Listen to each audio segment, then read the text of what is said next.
just call you when the moon is rising. I'm craving every moment with you. I can't just need you when the tides are turning. I cherish every second with you.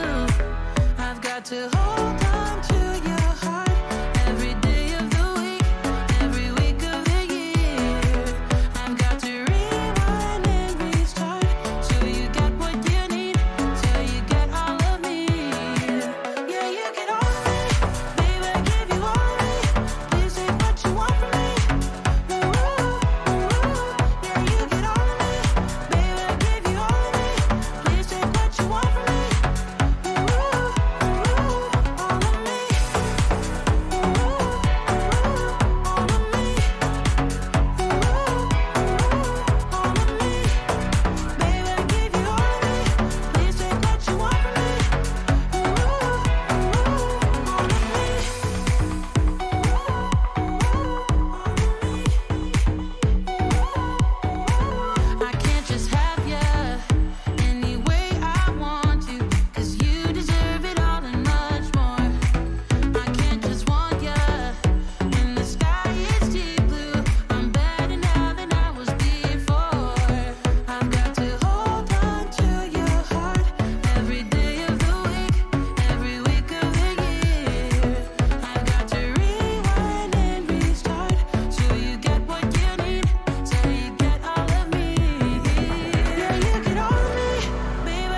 shouldn't want ya, I shouldn't need ya, but I'm afraid that's not up to me. Cause when I hear ya sing through my speakers, it's like my mind takes a hold of me. I've tried shutting you off for some time now, but I'm still hearing your voice in my head. Oh, I wish I was more than your fan now, and that your voice came from here in my bed. You're in my headphones, baby, in my headphones, baby, in my headphones, singing to me. You're in my headphones, baby, in my headphones, baby, in my headphones, making me bleed. You're in my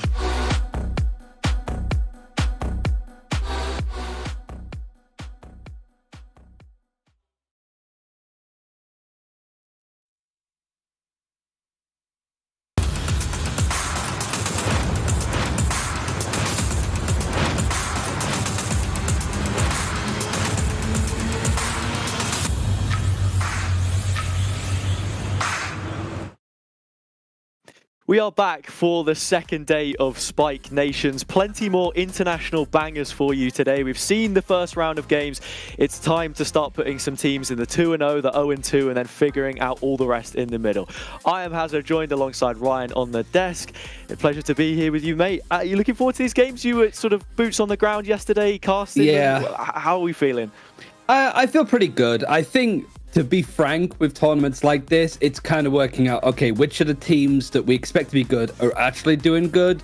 Which teams do we expect to do well to fall apart? We'll get on to Spain in a second. But also kind of like, what teams are going to be like utterly trash in a tournament like this? And the good news is, from yesterday, even though we had 3 losers, 3 winners, all of the teams, barring Spain, played pretty well overall. So, like, it's a good look. And really, even on day 2, it can go anyway for any of these teams.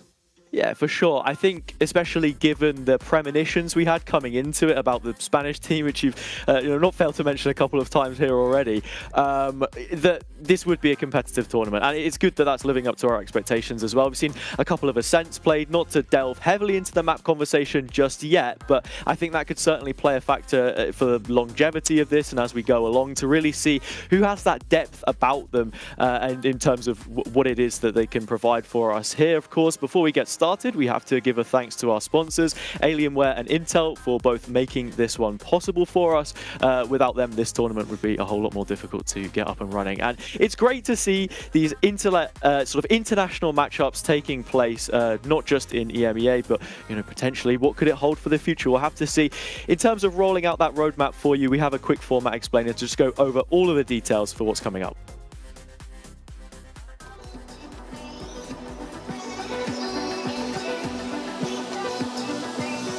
The time has come to challenge them. Welcome to Spike Nations, the competitive territory that brings together the most exceptional professionals and content creators in the EMEA region, representing their nations under a single banner. Competitiveness and fellowship come together to forge the duel between their teams, fans and ambassadors in a historic way. But first things first, Spike Nations is divided into 3 phases. Firstly, the national phase, where it all starts with the call. The ambassador and coach of each region will reveal all the players on October 24. Only the best 12 players of each region will be selected, comprised of top talents from VCT, VALORANT challengers and game changers. This brings us to the showmatch stage. Between October 25th and October 31st, each ambassador will broadcast matches to select the final roster between the best 6 players in their region. The battle begins with the international phase. With all the rosters completed, we will reach the limit of the online phase. Starting on November 7th, the teams will battle it out across 5 days of competition, with only the 4 best teams advancing to the final stage. After these 2 stages, we will move to the final part, the live stage, where the 4 best teams will compete in a best of 3 Swedish bracket. But that's not all. These 4 teams will compete in Madrid, Spain, in the biggest LAN event for the country, GamerG 2023. The spike has been planted, but now you have to support your favourite ambassador and clutch the round by cheering them on at GamerG 2023. Thanks for watching, and follow us on our social media accounts to know all our broadcast updates. So from the format explainer, now looking at the calendar, as you can see, we are in the single round robin stage, November 9th, day number 2. Ryan, looking at how many more games we have to go, how, what we've seen so far from these teams, I don't know, what are your expectations? Yeah, I think, excuse the napkin math, because I've just had to work this out quickly. You're pretty much making top 4 with 3 wins out of the 5 games. So at this point, maybe even 2 just might be enough, depending on how some of these head-to-heads go overall, right? So teams like the UK, like France, like Turkey, all got a win yesterday, only really need to solidify their position from today's game, and they go into next week kind of cruising overall, whereas some teams might be putting a bit more effort and resources into it. Like, again, looking at Team Spain, they had all of the bells and whistles, right, to sort of push through that. They still have a week to make sure that the 3 games that are happening next week are going to go their way, but they're also playing for a pretty good prize pool as well. So these are players at the tier 1 level across all of these different countries that are taking part, tier 2 as well in the VCLs, as well as some game changers players too. So it's a good off-season event to sort of shake off some of the rust and cobwebs from tier 2 and tier 1 being in the off-season for quite some time. So yeah, I think that the good money for the off-season to be surviving on, especially just before Christmas. Yeah, for sure. It's nice to get that reminder. 20,000 euros is what these teams are playing for. That is the prize pool at large. 8,000, of course, for whoever our victor ends up being. And I think it's a good point that you raised there as well. Like, even looking at the round differential, which may play a factor as this goes on, Germany are hanging on by a thread. They lost 13-11 yesterday against a strong UK side. I think it will be interesting to see if they're able to get their campaign underway with a victory against Italy today. That's kind of like the 0-2 match. This is the 2-0, and then you have a team with a win and a team with a loss in the form of both Spain and Turkey that'll be taking place halfway through this evening. So going into this one, we can get a look at the roster for France. Of course, this will be the first matchup that we have, and the first name on the list, Lux9, has to be the main talking point coming out of yesterday's game. Definitely. I mean, this is the great thing about these kind of tournaments. You have some great tenured, experienced players in the tier 1 seed like Brams and Soon in other esports as well, with CS and Overwatch respectively. They performed pretty well, like Nami and Nello, both options that you could sort of have on the team and play in these cases. But yeah, Lux is a player that's been, really fighting in tier 2 in the VCL of France Revolution, being a great performer. For UK, it's the same sort of thing. Star Power, Soulcast and Link, that tier 1 experience, being on Team Liquid. Your boy Lewis has been phenomenal on Focus even, alongside Lime. And Scarlet has just been absolutely pounding in game changers for Rebels. So both of these teams have the players. But I think when you look at the performances yesterday, UK, I think even Lewis said it himself in the interview, like Pal had to take a time out to tell him to stop trolling because they were throwing away so many advantages. Whereas France, there was nothing that they could have done but better. It was a stellar performance from them yesterday against Spain, and it might require that again against UK to go 2-0. Yeah, you know me well enough, Ryan. I'm partial to a little bit of trolling, and I think we may see a bit more of that from these teams. But in terms of those rosters, and like you said, there is depth there as well. I wouldn't be surprised at the chance of Puffy coming in for a game or 2 here throughout the tournament as well. And I would be excited to see what she can offer. Of course, winning Project Queens recently as well. Plenty to be talking about there. But we get the map veto, and this is really important because you see immediately France go for the Ascent ban. I think where other teams would have perceived this as being a little more of like an open veto, they closed things up. They got split yesterday. It's going to be Bind today, starting on defense. I mean, Team UK were happy to play split at this point, like this, between this and Bind. You sort of expect that like Haven, Split, Ascent in these best of ones are going to be the most popular maps. Probably not going to see a lot of Sunset, probably not going to see a lot of Breeze, but I didn't expect ever to see Bind in a best of one like this. It's such a hard map to play when it's basically a pickup group, right? When you don't have that coordination, it requires insane timings. It requires everybody's utility to be on the same page. And it's just those marginal gaps to work with. So this is a really difficult map for both of these teams to go to. But man, if you actually are able to pick it up, you go 2-0, which I feel pretty much has one foot in the door for the semi-finals at least, making top 4 in this event. But also, you're performing very well on a map that's hard to play when you're just 5 players that have only scrimmed together a couple of times. Yeah, looking at the rosters here, Puffy does come in instead of Scarlet this time around. And something to say about, as a team and players that UK do bring into this for Bind, you have both Lime and Lewis from Focus, not to mention Coach Pal, and that is a map that they were unbeaten on last split out in Polaris. On the French side of things, again, to do with Lux9, 23-6 yesterday. And you have to remember, this guy is only 19 years of age.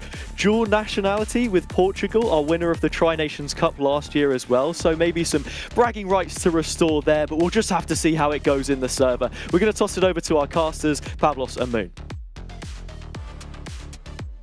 Oh, I'm excited about this one, Moon. It's going to be a brilliant one. And yeah, it's the two victors playing up against each other in this matchup. The classic UK versus France. How are you feeling about this one?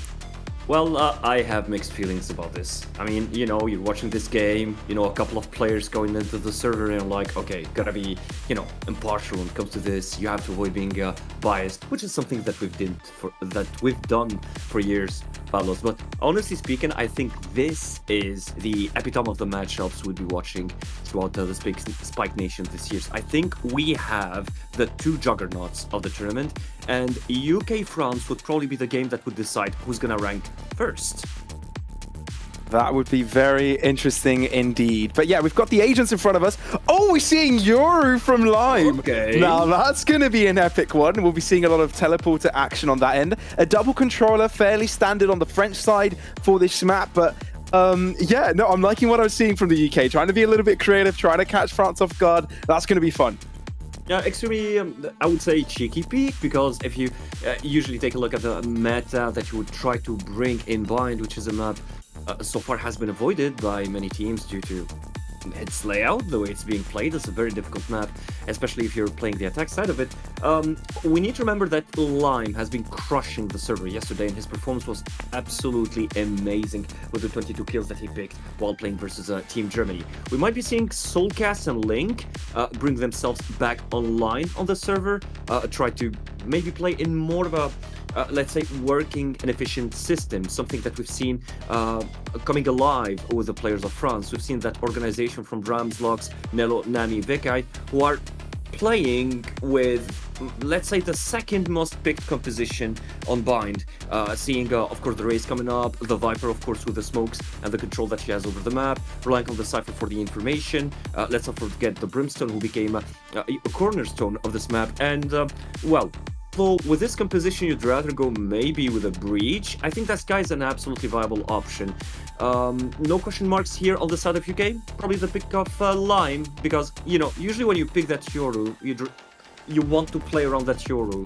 And to play around Yoru, you really need an extremely high level of communication, and you have to have a plan on the map.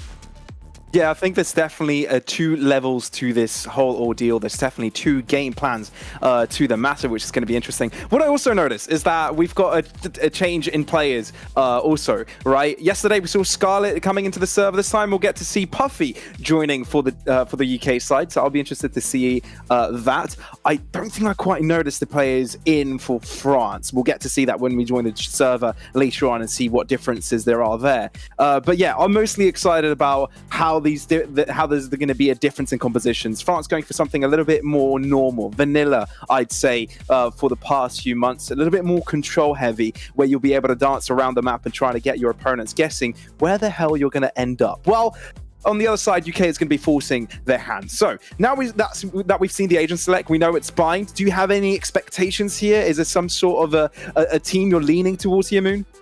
I think that if we're making predictions in here, of course, I'm using the data that we gathered from yesterday's matches, and given that we watched Split and watched Ascent, it's very difficult to decide how good will they be, you know, on Bind. But Bind is, let's say that it's very peculiar as a map, the way you play it. It's very special, the way you approach the game and so on.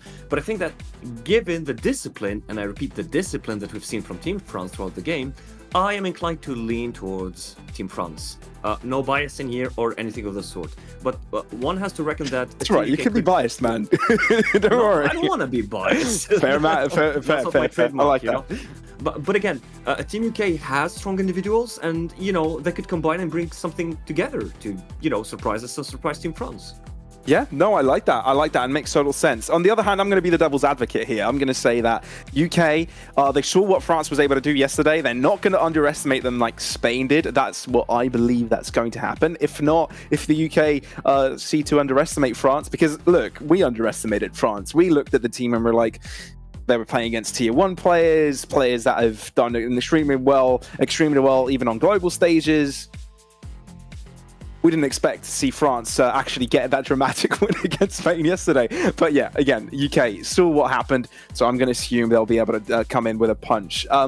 Okay, we are taking a few minutes until we get into the game. We'll be running that up. We'll be jumping into the server as soon as possible, so do stick around, everybody. Make sure you make your voices heard. Just jump into the chat. Tell us who you're supporting today, whether it's this match, France versus UK, or any of the other teams competing in today's tournament here at Spike Nations. But it is time to get into the action. France versus UK.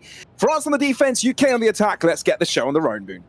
Yep, show is starting right away, and as you've indicated earlier, yes, there was a substitution on the side of France, and as you can see, it soon has been offloaded while Nami will play the role of the Brimstone in this map.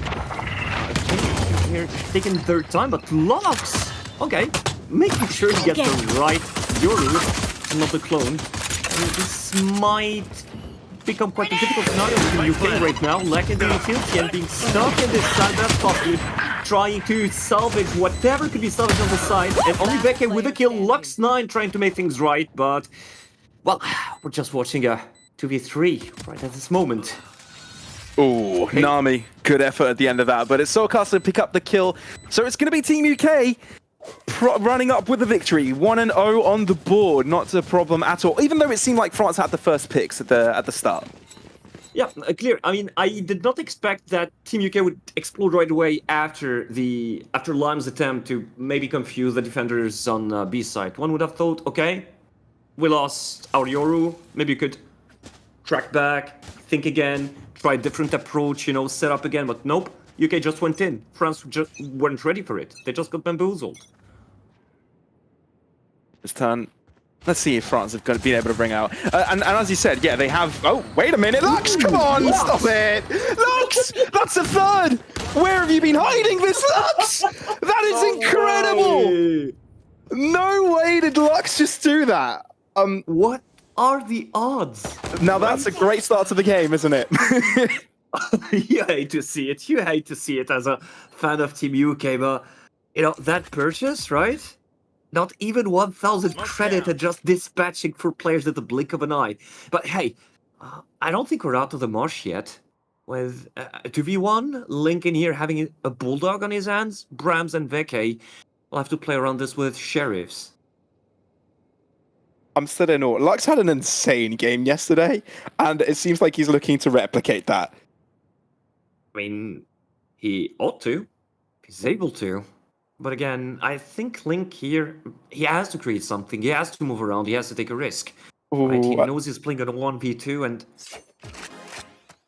I don't think Brahms even noticed any movement there, right? Because Link just crept all the way forwards, pressing that shift key. Now onto the B site. He'll be finding it completely open. So yeah, France are going to be looking to pick up weapons as soon as they hear the spike go down. And it's going to be a 1v2 on this retake. Yeah, definitely, and as you can clearly see, no abilities on Link. He has to rely on his crusher in this scenario. And speaking of weapons picked up, there was no weapon picked up, at least from what I'm seeing on the UI. And that's the position of Link being revealed. Will he prevail? Then kiting out. Let's see if he can isolate any of these players. Audible footsteps coming in from spawn. Will he be turning around in time? Oh, they're getting closer a bit. Miscoordinated, and Link will be taking full advantage of that one. Lux is probably smashing his head on his table right now because he got a 4-piece, or 3-piece if you will, and it came to nil.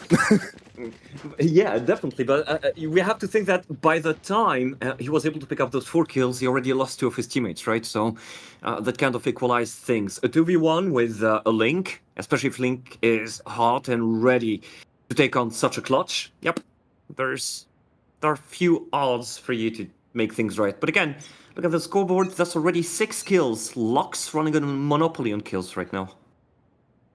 That is true. That is Don't true. you- Link has got a good fair share as well. Yeah. I mean, 4 kills collected on the second round. He was the savior that his team needed in the end of the day. But, you know, what would be interesting is to see how France will handle rounds from now on with a full buy coming up.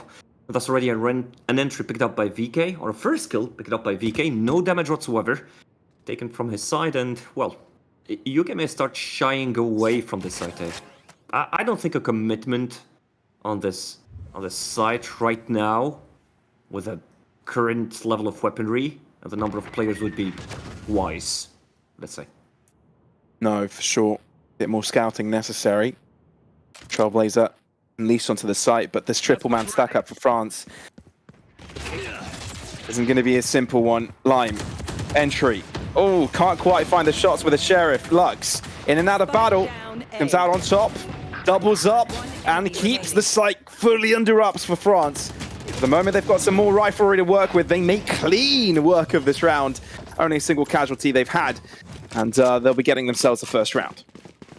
Very well handled by France. So that was my question mark. And I was asking myself, okay, France got the weapons now. How are they going to position themselves on the defensive aspect of this map? And honestly, it couldn't have been played better than this. They're clearly reliant on the vanilla 3-man hold on A. They've got the Cypher, they've got the Viper, they've got every possible ability they might need in order to slow down a push or to collect information very early on the round. UK just played in their hands after offering that first kill, right?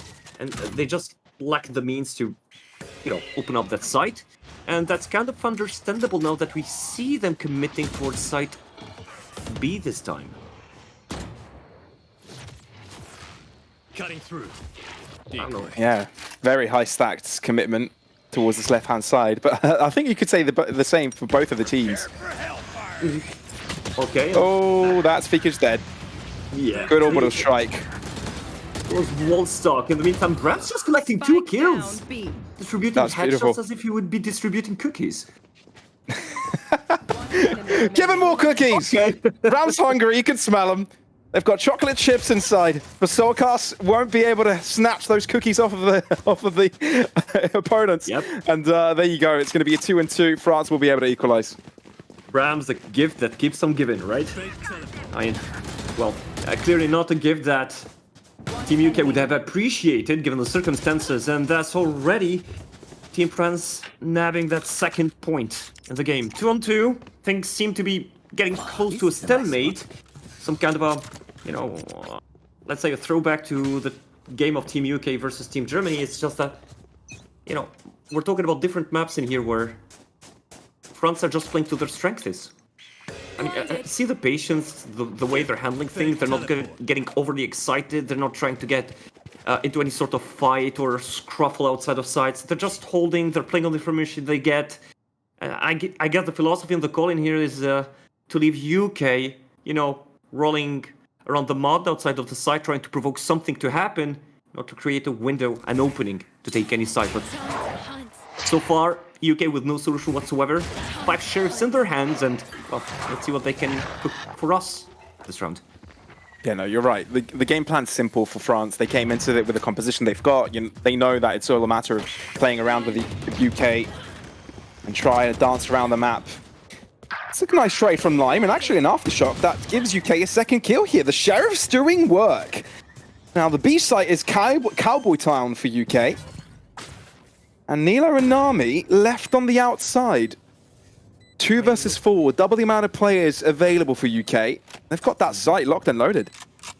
Yeah, and with the cages being deployed right and left, I think the position is from which they would be coming is extremely expected, and well, confirmed by Link and yeah, boy Lewis just grabbing those 2 kills to end things with a smile on the face of UK players. So I don't know exactly what happened on this round. It just felt to me that France weren't ready to just get that approach from UK. Like 5 sheriffs, guns blazing, you've got nothing to lose, let's go in. And there you go. The use of the utility was just crispy, especially coming from boy Lewis. He just put so much pressure on that side. He was even able to grab a kill, right? Yeah, I believe so. Yep. I believe so. I mean, it was pretty much well orchestrated from Team UK. And I can only keep on wondering, what if Team UK kept playing with this quality of execution throughout the game? I mean, we had your boy Lewis on the call yesterday. We had him on an interview. You were one of the interviewers together with Hazard on that one, and he looked pretty chill. He was honestly just thinking, oh, we're just going to shoot them. We're better than them. We're just going to take the fight to them. Don't give too much thought to it. And I think that's what they're going for, really, and it's working so far. I mean, it's early days for this particular map, but hey, they got the victory against Germany yesterday, and they just definitely want to be keeping the streak going. Definitely, and well, if you put yourself in the shoes of Team France right now, this technical pause could be a good opportunity to salvage ideas, to brainstorm on how to approach the game, and you can already... Okay, it's a technical pause, the round is not live yet, but you can already see a commitment of 3 players on this side. Something with which I concur a lot. Throughout those 2 last rounds, although Team France won round 4, they dropped round 5, they kind of understood that Team UK will keep on capitalizing on side B, and they definitely do not want to give another opportunity, because right now the money doesn't look good on the side of Team France. The presence of a Viper in here could probably slow down in sort of approach, could isolate the group coming from B-Long and the group coming from the window from Hookah, right? So this is pretty much well thought. But again, I do believe that if Team France loses this round, and specifically if they lose round 7 as well, it might be tough for them to hit that panic button. Because if you're, as a defender, unable to hold your ground right now, especially if you're playing with this defensive setup, you got yourself a Viper, you got yourself a Cypher, you have a Brimstone available as well. It's going to be very difficult to create something as an attacker. I mean, if you look at it, there's only Lux who will be able to propel himself into sights, but that's the end of it. You don't have that hard initiation, just like you would see with Yaboy Lewis here, abusing this agent. So, in the end of the day, it might get complicated on Team France on the second half, and I think that they need to grab just as many rounds they possibly can on the defense side. So, fair point. Yeah, UK just needs to keep on punching on the same spot. And, Okay, so yeah, 100%. I hear you there. So we've got a bit of a technical pause on our hands, and that's okay. It's the first match of the day. We had one yesterday, but I think this gives us an opportunity to chat about something here, Moon. I know Aker and Cairo are having a lovely chat right now in their stream going on in their watch party, and they're talking about if Riot Games, if Valorant had a theme park, what would it look like? Now, I've got this question for you, Moon. Have a hard think about this one. If you could pick out a ride for a Valorant theme park, what would it look like? What would it be? Oh my man, I'm tripping now. That's gonna take a while. All right, I'll go first. Everything. I'll go first here. I'm thinking about a Fracture roller coaster, right? You enter one side of the map and everything's pretty calm, and then all of a sudden you enter the rift in between the two sides. You go under a tunnel. It's very high speed. It gives you upside down. It just gives you it's a high pumped energy sort of atmosphere. I think the Fracture roller coaster would be the best. But I'd be interested to hear what you've got to say if you've got any ideas here. You just sound like someone who has been planning this for maybe the last 6 months, man. I mean, oh no, I just literally just came up with it, man. Okay, kudos. I don't know. I think that Fracture. I mean, oh, I know one. Pearl? Have you ever gone? Oh, Pearl. Oh, an aquarium type of yeah, attraction. That's what I was thinking about. Oh, that would be very aesthetic, but you know, adrenaline-wise, I think that the only choice here would be Fracture. That's a very good pick. I've been thinking of other maps. Breeze is just bleh, right? yeah, right. I could very much imagine myself, even though there'd be too many roller coasters, I could very much imagine myself over at the grab machines, where all the plushies are. You know, the bear is, Dan the penguin, the tacti bear, the tacti, whatever, all of them. But either way, we're into the game. Enough of that business.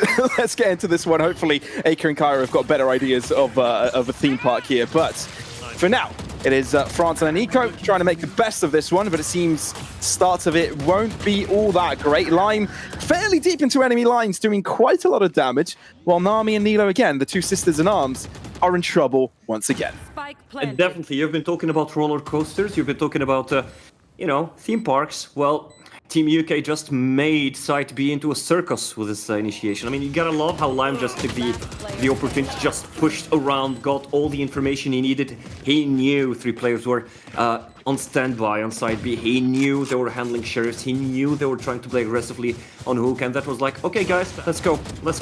Just let's commit in here. The gate, the clone, the flash is committed, and that was it. Side B taken, no complaints coming from Team France.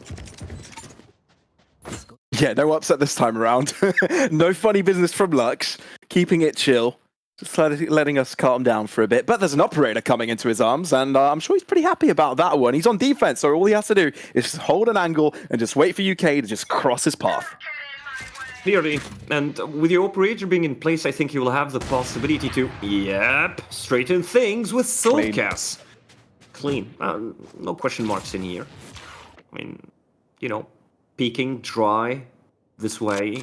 You definitely do not expect an operator. You never expect an operator, actually. And France instantly pull the brakes here, don't they? They just, they get the pick, hold back. Instead of... I was going to say, they just don't overpeak, but we just saw a little bit of a overpeak happening there. Yeah, historically you would see a Sage, right, with a wall, something. You would see a pre-flash coming from a teammate before you take that pick, but no. Yeah, especially when Lux is holding back that CT corner with the operator. Wasn't really necessary, right? Yeah, and the end result in here is that side B looks extremely attractive to Team UK right now, and just look at the defensive setup. You only have yourself 2 players, no smokes committed. The timing from Nami. It's beautiful. Oh, Nami knows, it's a clone. But of course, there's a TP available for Lime. Finds himself to the back of the site. France, clear game plan here, go for this retake. They've dedicated the Viper's Pit towards the other side of the map, but that's going to result in nothing. A useless ultimate at this point. So now they've got to see what they've got to work with. Nilo has got the neural theft available, so if a pick comes their way, they may be able to use it. Puffy, close by. Oh, what a swing with a shorty to close out the round by France. A gorgeous retake, just like we saw yesterday against Spain. Drive-bys of the quality. Never enough. Never enough.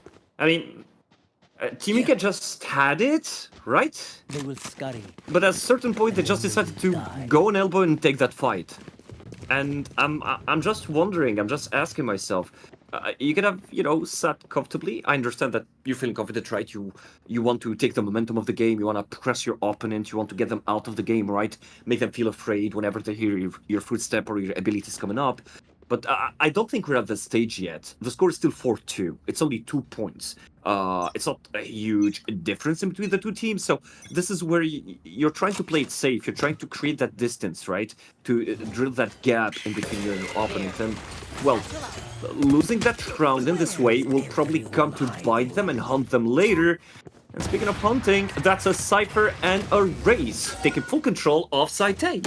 Yeah, no, UK are having struggling a little bit to push through. Full of aggressive pushes coming through from all of them. But it's Lux taking picks one after the other, just swinging, seeing UK players and shooting them in their bodies, shooting that hard. Brams has got a flank in the making, together with Fika. Oh no, couldn't crouch underneath the tripwire. So they're wary of it. At least UK have got a chance to fight it. But instead of France going for the fight, they just back off. They're playing this ultra safe. No messing around here. This is serious business. Come on, Lux, pull the trigger. Oh. No. And he gets away? He really gets away? Okay, Link gets a consolation prize, but hey, that's a round for France. And the tables are square. It's going to be 4-4 on both sides. I mean, squared in terms of numbers, but if you think about it, right, UK are still on the attack side, and nabbing 4 rounds out of 8 is already a huge blow to Team France. I think that the Frenchmen here will try to capitalize on those last remaining rounds. I mean, they would be quite happy to run away with 8-4 as a scoreline, but you can't expect that type of scenario to happen. We're still talking about Team UK in here, and it seems to be extremely close so far. So I'm led to believe in here that UK will need to start being more creative, because again, every round they will take will make things more difficult for France on the next half. Especially that, again, they're lacking that, you know, sharp tool that will allow them to just penetrate sites as Yoru is doing.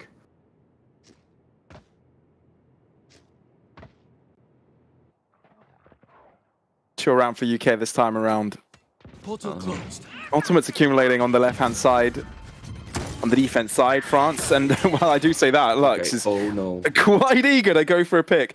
You don't often see players just rushing with an operator like that. But Lux feels very comfortable to do it. It's Lux's world and we're just living in it. I mean, it's kind of obvious when you hear the showstopper coming up to associate it to the operator player, and no one is here expecting Brahms to peek from the showers. Okay, that's extremely awkward, and they have this knack of recognizing the clone wherever it is. Doing a good job so far at that. Slam capitalizing on that first kill on Nami, trying to ease things up on the side of Team UK. Taking advantage of that TP. Oh no! Oh, some damage. Check damage, but it's not going to be enough. Soulcast doubles up. And all of a sudden, UK have got the advantage. How did that happen? And Line from Hookah doing God's work as well. And instantly, from a 3v5, it turns into a 3v no one. UK picking up the round and getting the lead. That's the signature. That's the element that would just make anyone try to avoid bind. In any tournament. You might be losing the round, right? They were playing in a 3v4 situation. And out of the blue, they just take a TP, Team UK, that opens up side B. No questions asked. France have to do the long rotation, the long way back towards B, and they lose their players one by one. I mean, I really appreciate the effort coming from Lux, but it wasn't enough. Ooh. All right. Those happen sometimes. They can happen. They do. I don't think they're gonna say no to such gifts, right? And that was France again in a tight spot. Super contested game so far. Not for sure. But it seems like UK are amping up the pace here. Bit miscoordinated with the flashes. Does prohibit them from moving in quickly. And it allows France to move in on time to the back of the site to deliver finishing blows on all of them, unless your boy got something to say about it. It does take a fight to take him down, but still, France do equalize, and it's a back and forth, Moon. It really is a close one. Yeah, but it just doesn't make any sense to me that this map can be this contested, right? You definitely, in order to play it round per round, it really takes a lot of guts, and if anything, this just shows the combative spirit of Team UK and how able they are at, creating cracks and taking advantage of them on the defense of their opponents. That's extremely beautiful. We've seen that on Ascent, by the way, as well. And that's essentially driven through these, individual moves coming from Team UK. Lime's going on a little journey here. Time to jump. He's rift walking. The call's been given that he's heading his way towards B. Oh, but Lux is just better. Oh, better luck next time, Lime. Vika holding out. And that is France being resilient on their defense. Really not letting a fly past at all. Now what does UK do? 2 players against 5. Last time it was 3v5. Can they do one better? Can they outdo themselves? Bet. I mean, I guess if you throw in a bet in here, we might see something different coming from Puffy, but Soulcast. But let's be realistic in here. You're playing, being realistic, I think they might stand some chances, but the size of the blunder that needs to be coming from Team France would be unseen before. We're talking about 5v2 where Puffy has only 37 HP. He does have a cage. There's a heal that could be coming up from Soulcast. I think that he still has his heal. 2 flashes. But even if they're able to dispatch 2 defenders in here, it will still be difficult. Oh, bar and forget everything I've been talking about. That's Nello just saying, nope. Access denied. And that's the 6th round heading towards Team France. Yeah, Nello's just doing very well, I'd say. Making her appearance today on the French team, representing her country. And her subbing in for Soon, I guess. And we thought maybe Soon leaving would be a hindrance, perhaps a downgrade, but no, Nilo's doing a splendid job and being a great anchor of each of the sites that she's holding. 8 and 7 score. Yeah, you would be talking about a good cameo, but this is not even a cameo anymore. This is almost stealing the limelight of this game, and Lux is in trouble, but Nani! Down A. Take 2 kills out of the blue! Maybe at the 3v2 again. Oh, Link, okay. Beautifully done. I just realized it's Nami that joined in today, not Nilo. Spike But planted. never mind, Nilo's doing a splendid job. Although she's been here yesterday. Browns, remaining. beautifully done as well. Drawing Soulcast to beat all by himself. What can the Brit do against the French? Unfavorable, but at least he's got the spike planted for him. Oh, still hidden. Guiding light. Oh, Soulcast tries to look away. And Figa, that's a good one. That's a good swing. A wide one. Catches Soulcast off guard. And France will be up at halftime, 7-5. But Veke, with that guiding light, it just turned this round around. Switching If it sides. wasn't for the clutch, right? Because, okay, you would have to check every possible corner. They didn't have any information probably around Hookah outside site A, right? And that's one of the things that makes me, you know, a Sky worshipper myself. Yeah, I'm that type of guy. Outplay Sky in any map. Like, there's always a way to fit her in. So you're just Sky one trick? works. I wouldn't Always? say one trick. I wouldn't say one trick. In what I- other circumstances wouldn't you play Sky? None that I can think of right now. So you're a There's Sky already- one trick. The verdict has been... I actually has been sealed. I actually enjoy Breach, but if there's a possibility to play Sky, to play the role of initiator, I would take Sky. Right? Okay. That's my preference. That's what I feel comfortable about. So you're a Depends on Sky the one team, trick. right? Stop beating around the bush, Moon. We right. got you. All We right. got you. Take your trophy for now. I'll get back for you. I'm coming back. Yeah, but we'll be seeing a change of pace here as France have taken the attack side. UK obviously switched over to the opposing side, which is defense. Slow walk up and short. Seen this wall plenty of times. Let's see if it allows them to cross fairly deep. They do gain access to the front of the site, but there are quite a lot of players hiding out in lamps as well that need clearing out. Link chooses against taking that angle. It's a bit unfavorable considering there's multiple players hiding out. Ooh, the shorty doing some work, but it's still going to favor the French. Your boy Lewis walking all the way over from B. Now left to do it alone. Ooh, spot out the buttocks of a player. Nami, holding on to a thread. Spike planted. Couple of players on site trying to join the fight. And it's Lux to find the kill. Who else? Who else but Lux? 8-5 for France. Quite the contrast. If we're to compare the pistol rounds playing between the two teams, Team France just took their sweet time. And I think that the whole second half will be played in this manner from Team France, right? Look at it. You got Lux. Lux is just fragging like, I don't know, like a demon. So far, 19 kills to his name. And I don't know, if you would be the in-game leader of Team France, I don't think you would like to throw Lux, right away. His name is Lux because he played a lot of Lux in League of Legends. Do you reckon Right. that's it? Or maybe it's a luxury to have him play in your team as well. Who knows? Ooh, nice one. That could be it. Stock value rising up. But in any case, so looking at Lux, you know, okay, he's playing the role of the duelist. You want to see him up front. You want to see him go in. You want to see him use his pads to fly in, right? Bombard that site. But again, I'd rather have him stay for as long as possible throughout the round, right? My camera is destroyed. Puffy. So benefits. Sneaky Puffy. Oh, sneaky Puffy. No! I was rooting for Puffy that one.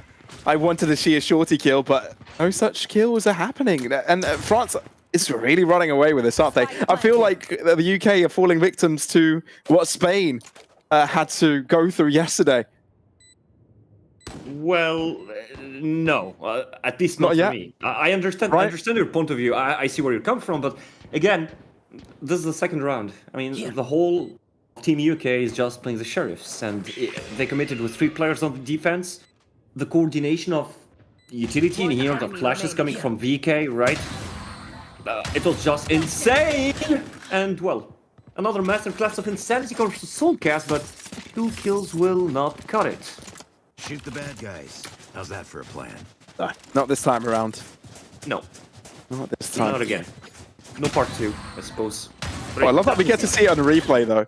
I love that France win the round, but Solkas is the MVP of it. That happens. Okay, football coming up. Let's see how UK will try to fix this. I suppose. I mean, are they okay? No. Say that Lux got 10 more kills than the second fragger of his team. Yeah.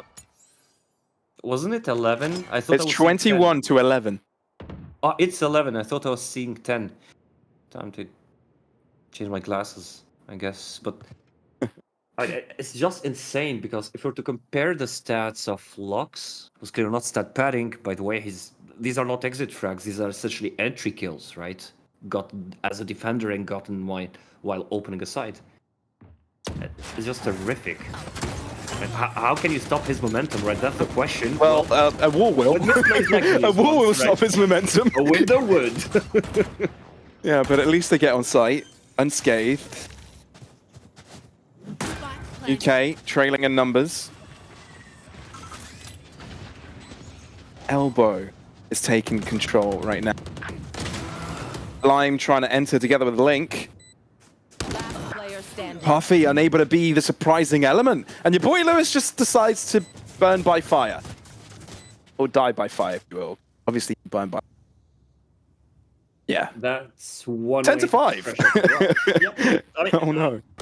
honestly, many question marks in here. It didn't seem to me that the sweet take was planned. I think that it was left to the feels and the guts of the players, right? You lost the site, you lost a player, you lost the site. You're playing 45, right? And everybody's just coming up from the same location. You just made the job of Team France easier, right? And the containment was way more than just a success. And I think that Team France will keep on hitting the same spot time and time again. No, Team UK are devoid of weapons. They're just playing their sheriffs again, lacking in terms of utilities. Lime had an excellent half, of course, as an attacker. Now, one might ask himself or herself, okay, where does the Yoru come out now as a defender?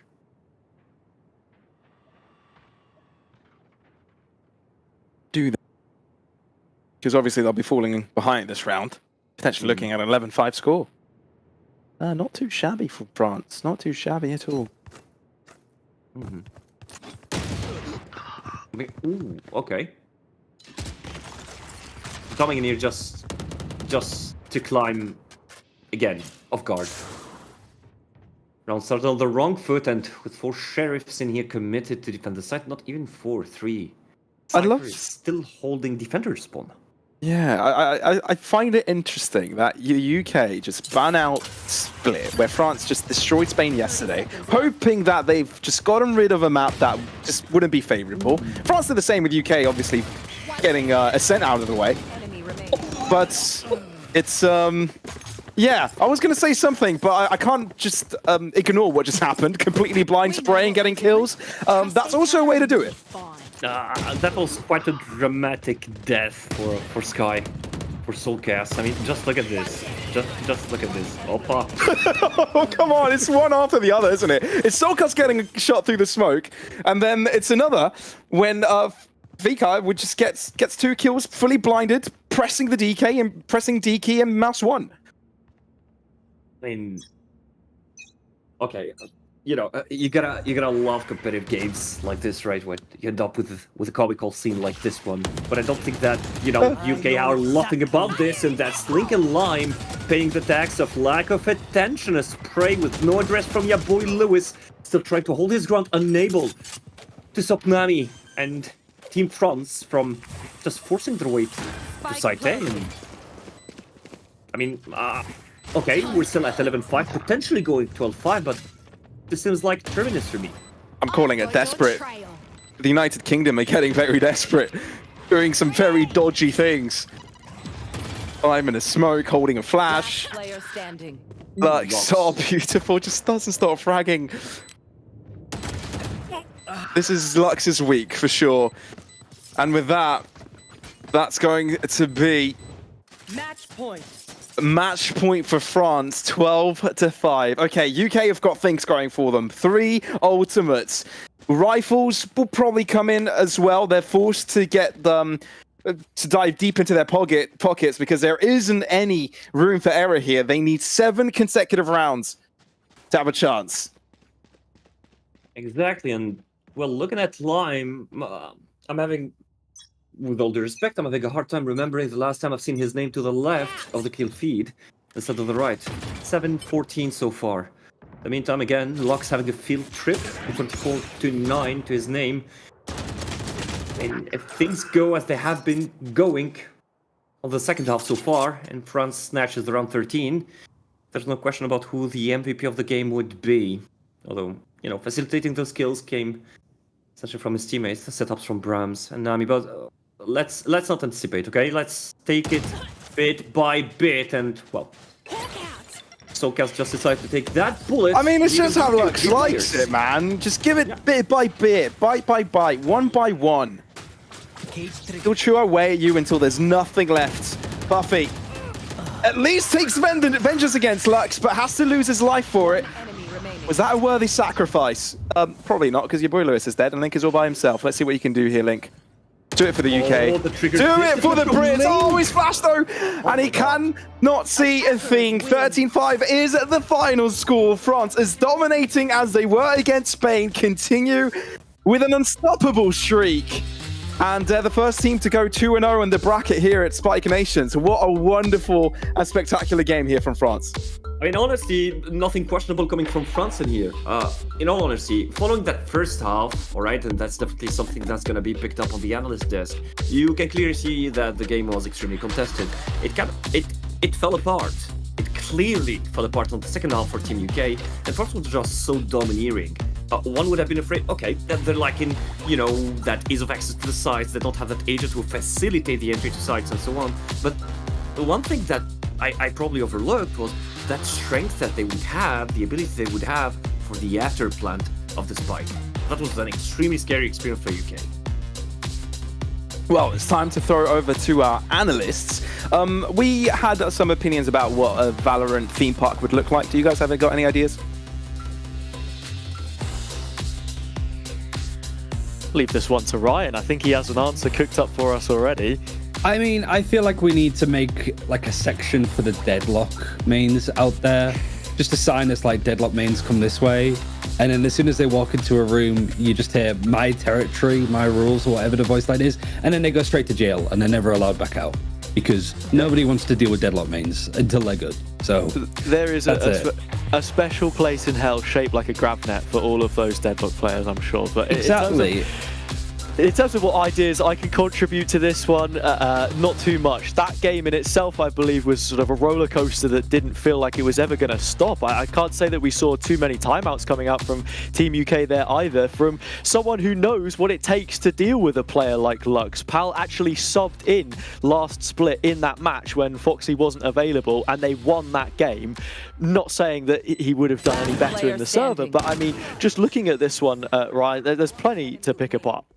Yeah, I mean, you even look at it going into the first half, it still goes 7-5 towards France. But when you bear in mind that Team UK won the pistol for once, almost lost the Antica because Lux had a really nice 4K there.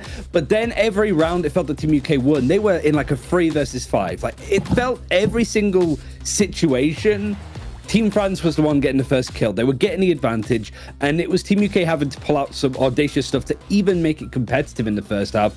Once we got to the second one, France pick up the pistol, they pick up the bonus, and it just felt at that point that the Euro comp kind of ran out of steam very quickly, whereas France had so much to show.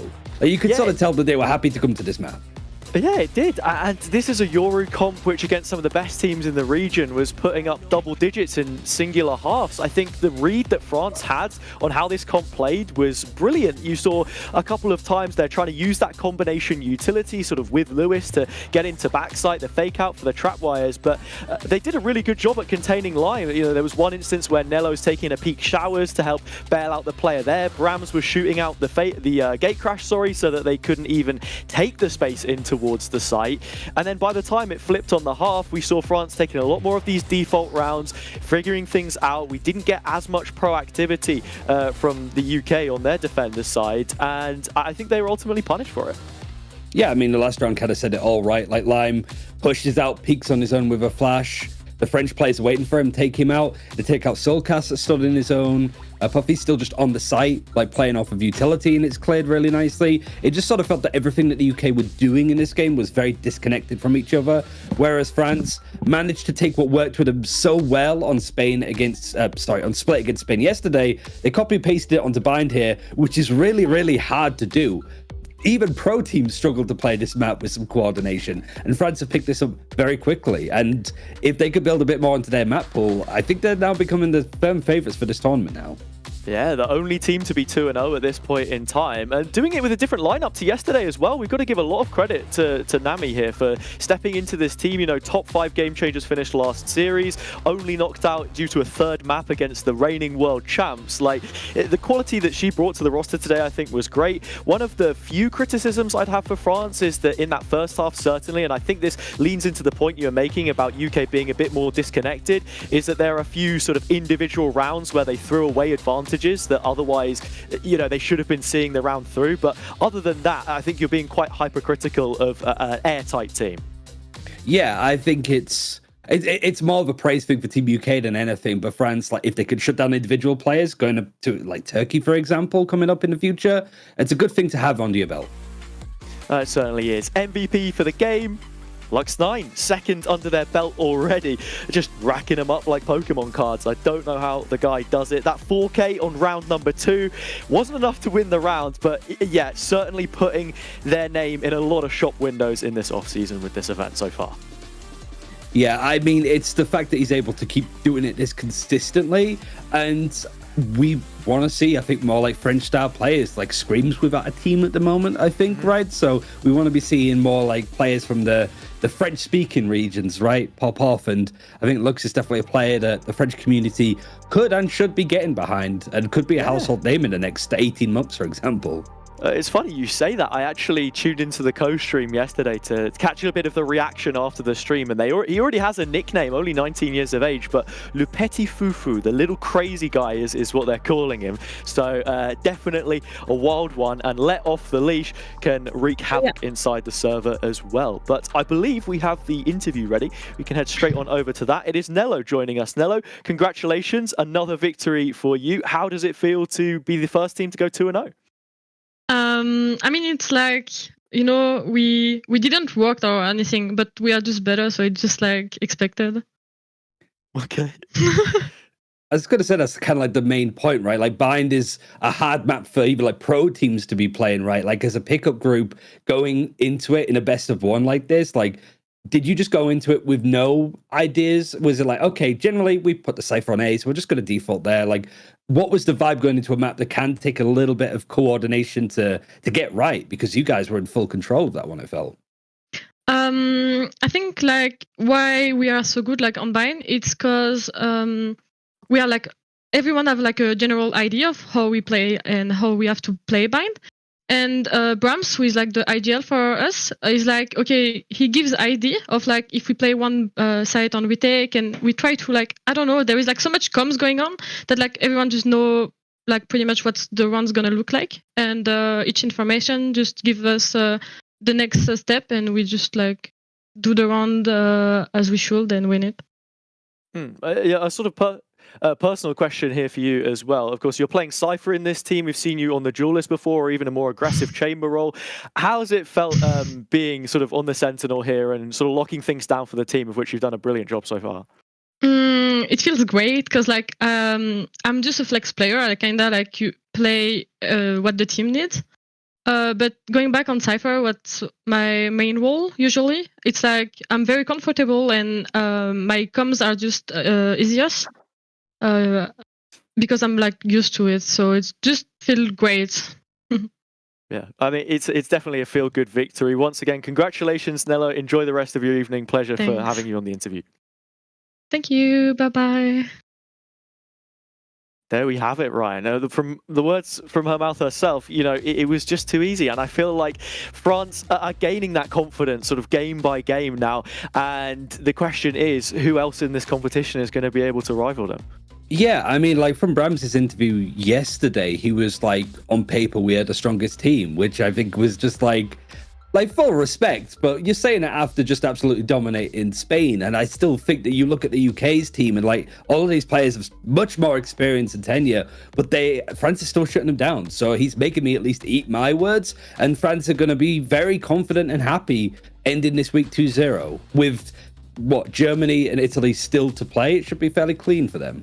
Yeah, it should be, right. We have another game coming up for you, of course, 2 more this evening. That is going to be Turkey versus Spain, a team which we probably say is going to threaten France for some of those upper positions in the standings. And then Spain, who yet to have liftoff so far in the competition. We're going to head to a break, but when we return, game number 2 is right there for you.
So, with bragging rights heading south of the channel this time around, Team France take the victory over Team UK, and we head into our second fixture of the evening. This time, Team Turkey versus Team Spain. Two teams with two different trajectories, Ryan. Coming into this, what can we expect from both? I think looking at Team Spain, I think that's kind of the the elephant in the room, because they got battered yesterday. And I think it's easy to seem like I'm ragging on Team Spain a little bit too much, but I think it's more of the case of like Mixwell announced the team. He had thousands of viewers announcing that squad, and then they get destroyed. But focusing on Turkey first, you look at some of these players here, like Izzy especially, Glow, Mudge, great experience at tier 1 level, Smurfette and Schneller, both great players and game changers doing so much work here. But it was iPod, I think, that kind of caught a lot of people by surprise. Izzy was just playing Arena on Ascent yesterday, absolutely butchering everybody that came into his path. But iPod and the Killjoy was incredibly impressive, and it was all around a coherent, strong team performance from the squad, as opposed to just Izzy smurfing. He did do that, but it was also the team getting involved as and when they could do. For Spain, you look at this roster, and you wouldn't expect that they would have got battered 13-5 by France, but honestly, I'd have said the same about Team UK, and that's just happened too. Yeah, one point that we can maybe make about Team UK in comparison is we saw Puffy come in for them, and we didn't see Toki get played yesterday, and as a player that you put quite a lot of stock in as well, that I think we're excited to see signed to Kase, you know, plenty of promise there to be delivered on, and I'm really looking forward to how that could pan out as well. Smurfette, the fact that you can bench a player that sort of made GC champs last year, Series 2 finalist, the quality that these guys have really is nothing to turn your nose up at. So then coming into this one, I guess another thing to be thinking about would be like the map veto. Is Ascent. A place that like it's going to be these Ascent. guys want to go? Do they? I don't know. We have it prepared for you, Ryan. We can pull it up right now. The producer has given us the green light, and I just want to see what's getting banned out first. Breeze, Sunset. Oh no. Turkey banned out Ascent. Turkey banned it out. I think that's a crime. I think actually, like the Turkish police, you, perhaps. Yeah. Yeah, I think the Turkish police is going to arrest all of the players for banning out Ascent as their map. But it is going to be interesting to see both these teams play on Lotus. Similar, I suppose, to Bind, where it takes a lot of coordination, but with those free sites, a lot of aim duels. I would love to see both Izzy and Smurfette in the server, because I don't think anybody could deal with that level of aggression and just fighting constantly. Like, that would be an absolute treat. But I do want to see some signs of life from Spain. Their squad is so good, and I think that there's still a chance for them to make the semi-finals and warm up to the occasion. But this is a really tough first week for them to start against France and then Turkey. Like you say, plenty of those longer angles, ways to make that operator sing. We're going to get the rosters coming through for both Toki and Smurfette, neither of them in this time around. So it is the same set of 5 players that we see for both teams as it was yesterday. Can Spain turn around some of those mistakes that we saw or not?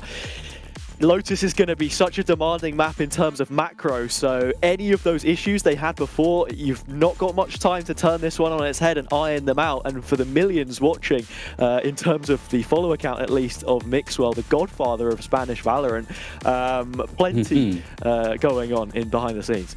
I wonder if he gets sick of being called that, or whether he just secretly likes it, because he will always be that.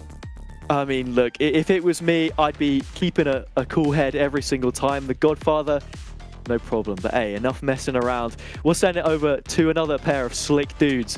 Pavlos and Moon, take it away.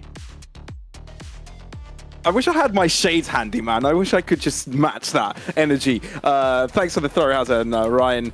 Great analysis there. But yeah, I love how they call. Oh, you've got the shades. I might down here. Can I leave? Can I leave production? Can I leave? Is that okay? Is that acceptable? No? Oh, okay. I'll stick around. Okay, I'll stick around. Since I committed to I'm gonna keep them. All right, let's go. Take it away. But yeah, brilliant. Abuelo again, being the ambassador for Team Spain and themselves, and two teams that we were expecting a little bit more from yesterday. Let's see who comes out on top today. What do you feel in general for this matchup here, Moo? All right, now that I put back my glasses, I have a better vision of what might conspire, which is absolutely no idea. And this is, and I'll tell you why, because it makes absolute sense. All right, I could sit down with you and tell you about the tales of Team Spain in Split, right? But let's take a look at the agent selection first. I think it will give us a better view on what might happen. And well, clearly here, comfort pick, right? Signature chamber here coming on Schnell would definitely give this edge that Team Turkey is looking for to capitalize on the mistakes coming from Team Spain, especially on the defense side. No question mark in here, nothing that stands out. Both teams are playing a comfortable default agent pick, I think. Yeah, no, I think the idea is pretty much similar for both of the sides, but there is a chamber on the one side, which does mean that Turkey will be looking for some extremity control, some more picks that way. That's definitely what they'll be looking towards. While Spain, on the other hand, might be a bit more retake heavy with the Killjoy, being more comfortable having an anchor on one of that sites, keeping one site more open than the other. I'm actually very interested why Turkey banned out Ascent. They did win yesterday on that map after all, so I'm just scratching my head on that one. Maybe it's because Spain expected it, or maybe they just wanted to switch things around. But I guess that's what we'll be looking towards in general. But yeah, Turkey is a team that was looking to get the second win in the bag, while Spain had the most disappointing of days yesterday. Going down 13-3, they'll try and get more than 3 rounds, I'm sure, this game. Definitely. Odds are there, especially that they're playing Lotus. I don't know, the feeling that I get is that they're more comfortable playing Lotus than they are on Split. And, well, maybe the ban of Ascent, I don't know. I'm just thinking that it's probably because we're overestimating Team Turkey on Ascent, at least this Team Turkey, if you know what I mean. And it kind of showed with the inconsistency that we've seen from them on their first game. So maybe they just try to explore their options with another match. And speaking of, you know, the inconsistency, so the reason why I told you that I have absolutely no clue how this game is gonna be ending, right? What the score might be, what might conspire, is I don't want to be the apologist, but again, we didn't see Team Spain playing the game yesterday at all. They didn't come online. A couple of things that I could point out in here. Maybe they went with an agent selection that wasn't really on par with their comfort with those agents. We could be also talking about starting Split as an attacker. It's not easy at all. And the biggest challenge of them all, playing against a very organized team. It's probably that, you know, you hit the server, you don't have the right expectation, you're not prepared mentally, and then, you know, when you realize that, no, that's not how I'm supposed to approach it, it's kind of too late, you already lost 5 to 6 rounds.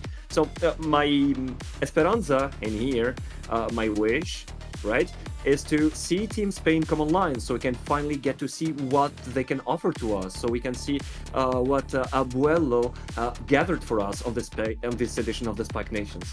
Look at you flexing with all your languages, Moon. I don't speak Spanish. Hey, but you're throwing in a few Spanish words there, here and there. It's impressive for someone like me. It's quite impressive. Good on you. By the way, if you guys are wondering why we're in game, we're not in game yet. The one player has crashed, so they'll be restarting and we'll be in as soon as possible. So stay tuned. We're here for the fight. And let us know who you're cheering for in chat. We had quite a lot of chance in the previous matchup. Let's see if we can get some rolling in for this one. We know that the fan bases from both of the countries, Spain and Turkey, can be quite passionate, can be quite fiery, if you will. There's a lot of passion there. So maybe you can one up what the Brits and the French were able to do last time around. Moon, for you, is there any personal favorite? I know you're not a biased person, but if you could be biased, if there is a world, if there is a realm where Moon is biased and he favors one team over the other because he just likes them, who would it be? I don't know. That's quite a difficult spot. I'd probably lean towards Spain because, well, back in the day, Mixwell, right? He's a player that I've followed for a very, very long while. Right, so it's a name that keeps on ringing on my head. So, you know, it's kind of like you're looking at Mixwell and looking at the generation, right? Like, yeah, those shots. I mean, I don't know him personally. We never had a chat. Yeah. But, you know. It's like Hazan Ryan said, right? We can never imagine a time where he won't be the grandfather of Spanish Valorant, right?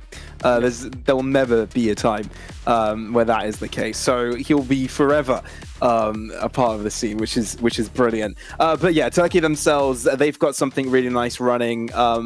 You know, they've gotten themselves a victory against Italy yesterday. It was close at the start, but as soon as they got the boat rolling, they just were fragging out. And that's what you expect from Turkey. Just find the kills, play aggressive, know that you're winning these fights because you're all good friends at the end of the day. The Turkish team is tight like that. Everybody knows everyone. They play matches together. They play matchmaking. They do pugs, right? So you expect all these players to be already blended well. I think an advantage that other teams in this tournament might not have. So that's awesome to see as well, and what we're looking towards. Okay, now that we've had a little bit more time, I wonder if anybody else in chat, I know there's a bit of a delay, but just in case it comes, I'd love to see if you guys have got any more ideas of a theme park, anything that might have come from Acres or Kyra Stream. That would be great. A Valorant theme park. What are your ideas, everyone? But without any further ado, let's jump into the game. It is Spain versus Turkey. Our home ground is going to be Lotus for this one. Let's see how this one turns out. And let's take the time to take a look at the layout of the map. Could be inspiring for this theme park. I mean, you've been talking about this so much. I'm having the impression of being pulled into a Ponzi scheme, but that's definitely. I mean, there are rumors out there that there could be such a theme park happening, man. And the fact that there is such a rumor, it just makes me happy. I love theme parks. I'm a theme park guy. I mean, in general, video game theme, theme park, but like make it Valorant, right? I'm only getting good vibe. Make it Valorant, why not? Can't go wrong. Turkey leaning towards the right-hand side this time around, even though they show presence early towards B. Let's see if the defense is adequate. Glove looking to entry here. Okay, 2 on site defending. Nixerino and Lear alike. Bot will be eliminated. Slow but steady. Turkey make their way forwards. Couple of tags to the head. Nixerino is able to get the job done, but has to get traded in the meantime. Lear in tree. Gets one and sticks around. Paranoia. It's not going to be well placed enough, which means he has to die. She has to die, excuse me. But still, Turkey keep a good score. Keeping the players even Steven. 3 versus 3. Well, 2 versus 3. As, 2 versus 2. 2 versus 2. Oh, okay. I need to look at the minimap instead of the players. The HUD is a little bit delayed. 4-1 alone. Can't find a single shot. And that's going to be Turkey with first blood. Yep, excellent recovery from Team Turkey. I mean, if you take a look at it, right, pistol round, you're trying to look for that contact. And you gotta appreciate the respect that Team Spain gave to Turkey in here. They were just playing around corners. Okay, if I'm gonna peek, I'm gonna find myself facing a shooting gallery. I'd rather avoid that damage, and let's play on timings. The idea was excellent. The execution was appreciable as well. Now, the only issue is that right around the end, Team Spain started taking fights they could have avoided. I mean, it's okay, try to withdraw, give them the plant, live to fight for the next second maybe with a better timing and so on. But again, way too early to draw any sort of judgment while Team Turkey tries to butcher their way around towards site C. No kill happening so far. A lot of pressure though. And it seems to me that they'll just be content with the orb in here, I think. Not even taking the orb. Complete rotation towards site A. Taking the orb is a waste of time. I mean, haven't you ever heard that? Yep. Why take an orb on the ground while you can get it from your enemy, right? That is true. Just shoot heads. We have to do. Exactly. It's not looking like an easy one here for Spain, given they've got pistols, but at least 4-1 does take one down with them. But the rest are cleaned up fairly simply, swept off of their feet, and Turkey seem to be taking the second round. Nixerino with just the classic. I don't think there is a weapon in his proximity to do anything about it. He's got a dream. Even if he had the ability to read the future or see behind walls, which is illegal, by the way. No, don't do it. Don't do it at home. Right? I don't think that equipped with just this classic at 58 HP, Nixerino would be able to pull this off, but you never know. Miracles You've got to believe. Yeah. Yeah, but they've got all corners covered. Turkey do. I mean, a constellation kill would be a lot to ask for already. Oh, if he peeks now. Oh, if Izzy would have turned around and not be looking that direction, maybe there's a slight possibility for a ninja. But obviously, with the sound cue, someone would have turned around. Never mind. I'm just dreaming here. I'm just thinking of schemes and ways that Spain would have had a chance. But this round is the one that they may potentially have a chance because they've got guns, and guns, better guns, they do a better job at shooting.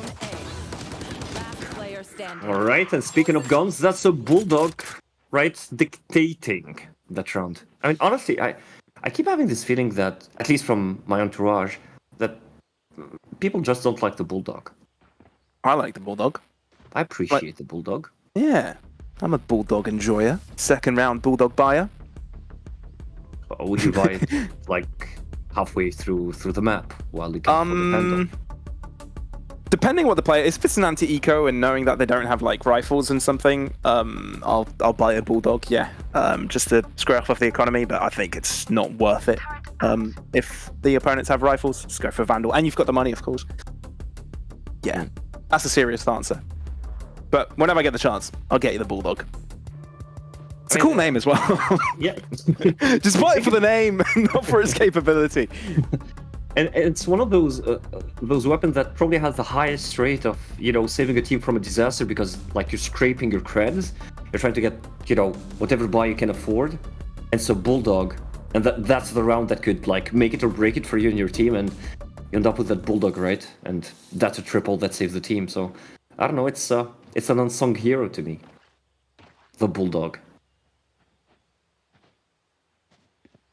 But anyways, I'll name it any other weapon with a animal. That'll be interesting. an animal name. Yeah.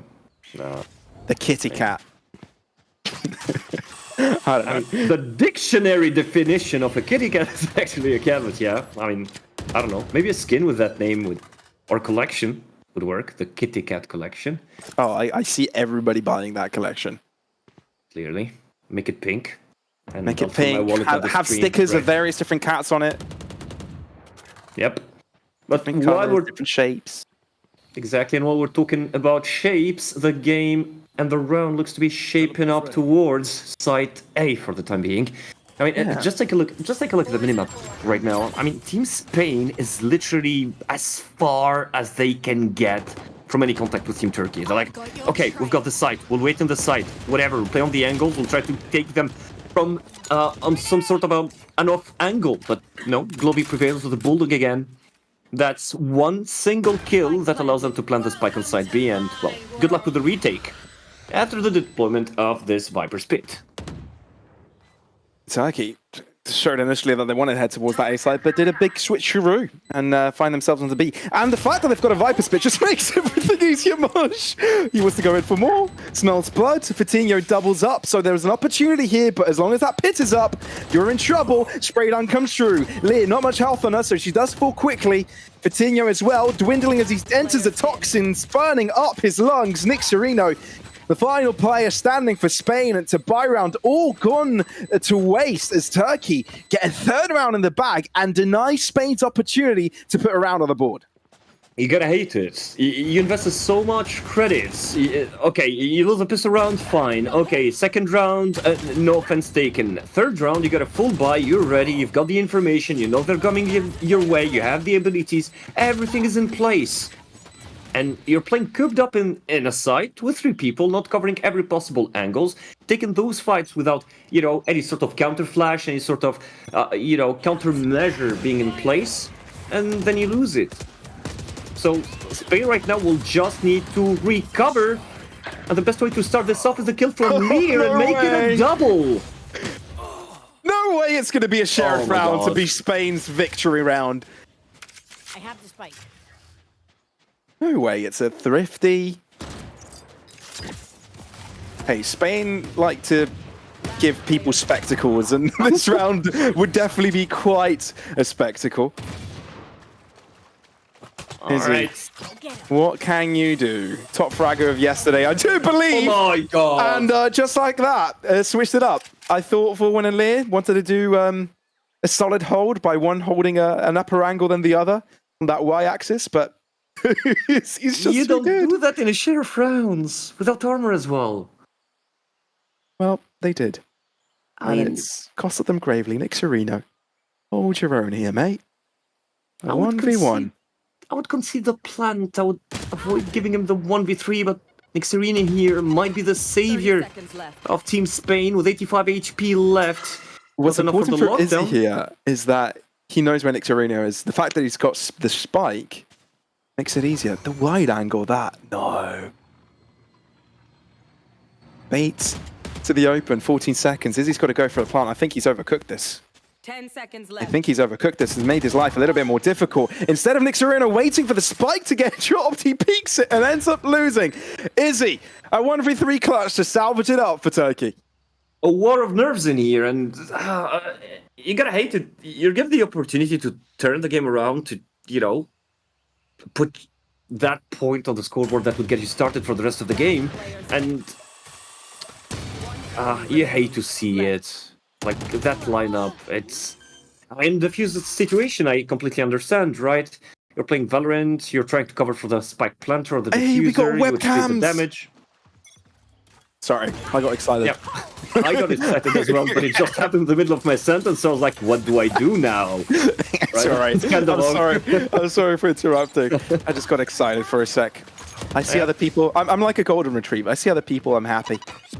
And Turkey are just as happy seeing that site C has been completely cleared out, and that's a plant right away. No countermeasure, maybe here any sort of commotion happening at this point. Too many kills just happening to be able to follow around, and of course, maybe a detention. Nope. Team Turkey makes it out alive. Freedom for Turkey. This paranoia kit must be huge. Must hit a lot of these players so they're able to stick the spike diffuser. Mudge through the spray. Mudge again. He can't see them, and he still gets kills. Double up for Lear. You need more than that, though. Oh, repositioned by Schnell, and it's good enough. It's timely, and Turkey shall not stop winning rounds. That is incredible. Spain gets close, but it's given nothing at the end of the day. And an extremely unlucky TP from Lear, and an excellent read from Schnell. The timing, the peak. She just reacted to the SFX. She just reacted to the sound cue. Completely knew that Lear would probably try to make a run for the spike, but...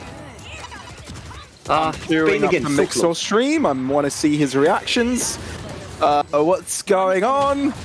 Yep, that's a facepalm. All right. Nothing better than a facepalm to express feelings about this. Whether you're a fan of Team Spain or you're just a neutral viewer, I mean, you hate to see this happen. Yeah. That's a timeout, thankfully, for Spain. About time. Okay, do you see anywhere where Spain could improve here? Obviously, they've had advantages, but they've been throwing them away a couple of times. If you were their coach, what would you say right now, Moon? I think that what they need right now is a reset, because Crusher-wise, they're hitting their shots, they're hitting their targets. No problem whatsoever. But I think that they're not confident at all coming into this game. And look, if it happens once, fine. But if it's been 5 rounds and we're seeing the same things happening, there's a trend. Team Spain has been playing cooped up in their positions. They're not even trying to fight or contest at all, unless it's a sheriff round like this one, where Vorwin is able to deliver pain to his enemies. Although it wasn't enough, Merge will dispatch him while Glovey will run away with another kill, and it turns out to become a 4v2. Sorry, but the keyword to that whole sentence was pain, because I felt pain throughout that whole exchange. Yeah. I mean, wasn't it painful? It definitely was, specifically for Team Spain so far. Another spike, maybe bringing the anthem of a 6th point added to the scoreboard for the Turkish team. And you've been wondering earlier how Merge was able to kill them without seeing them. Well, you can smell fear, my friend. That's exactly what Merge has been smelling throughout this game. I think Schnell. Although Schnell in German means quick, that wasn't the quickest of reactions, was it? it wasn't. But that one was. This one was. That one was, for sure. And there you go, Turkey looking to continue the streak, 6-0.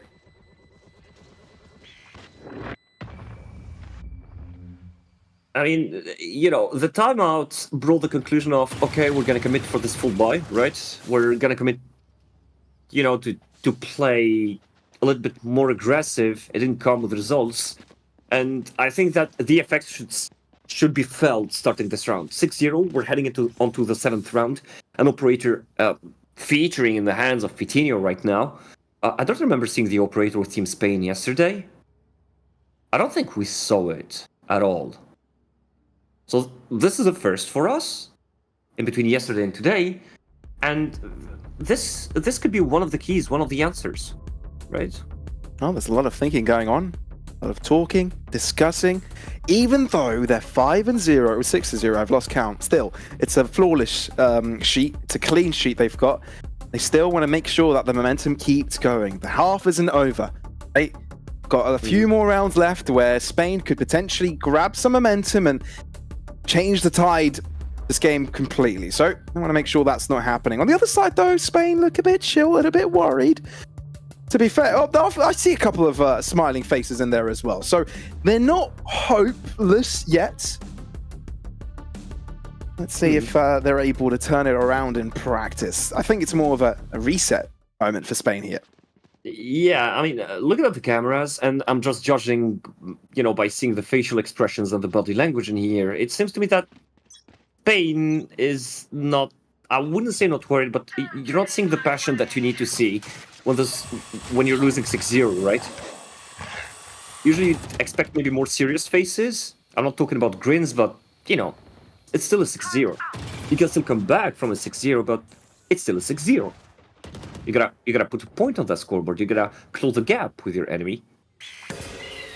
On the other hand, Team Turkey were just talking as if they were playing the round that would make them win or lose the game, and that Mudge dispatching Lear, which results in maybe opening up a highway towards site A. No, not really. Where Glovey is.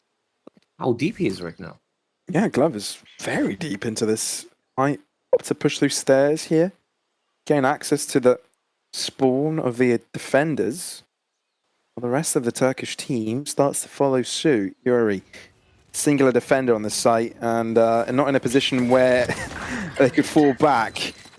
And with Glove's pick, Turkey are really on a highway to success here towards this A site. 3 players remaining for Spain. Yuri can only hold on for one. A Viper's Pit available, but what use is it when all your teammates are dead, when space is not given? Okay. At least that's a consolidation kill. How much more can you get? Not much. Mudge all the way behind, finds a bullet at the back of Forward, and that's 7 rounds to nothing for Turkey. You're at this point where I'm just grinding my gears, trying to find any sort of way, any sort of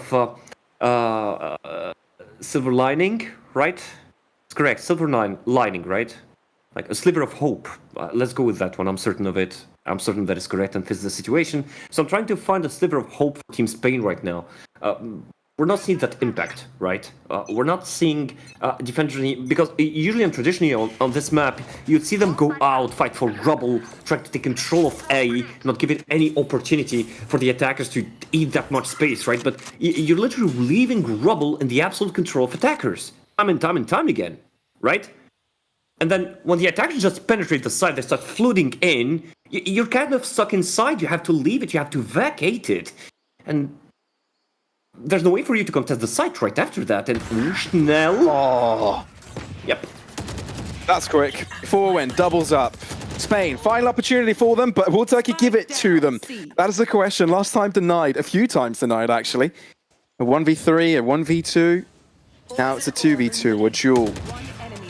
Forward comes out on top. Spain. Will they get the opportunity here? Schnell, a lovely shot. Triple for her. And now it's a Yuri. It's Yuri up against her. All right. Schnell here baiting. First with the gates. Does it close in time before Yuri swings? It does. The timing! The timing! No! And Schnell comes out on top! The 4-piece! That is magnificent by Schnell. The absolute denial. Spain can't get an inch.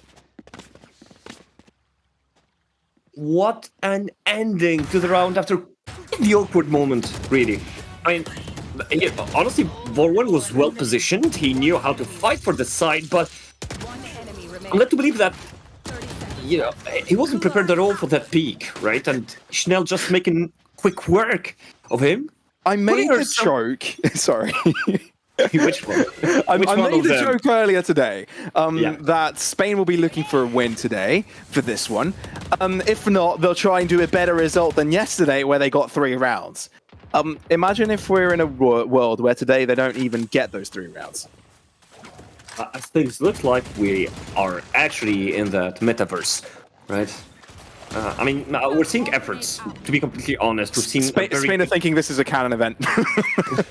No, I mean, come on, let's be realistic in here. We've seen Lear, we've seen Vorwin doing their utmost best. We've seen them appear and come online in certain rounds, but we are yet to see something coming from Yuri, something coming from Nick Serino. Vitinho hasn't been fit at all for this game, but maybe the second half could be hiding some secrets that we ignore. Maybe we could see a better attacking side for Spain.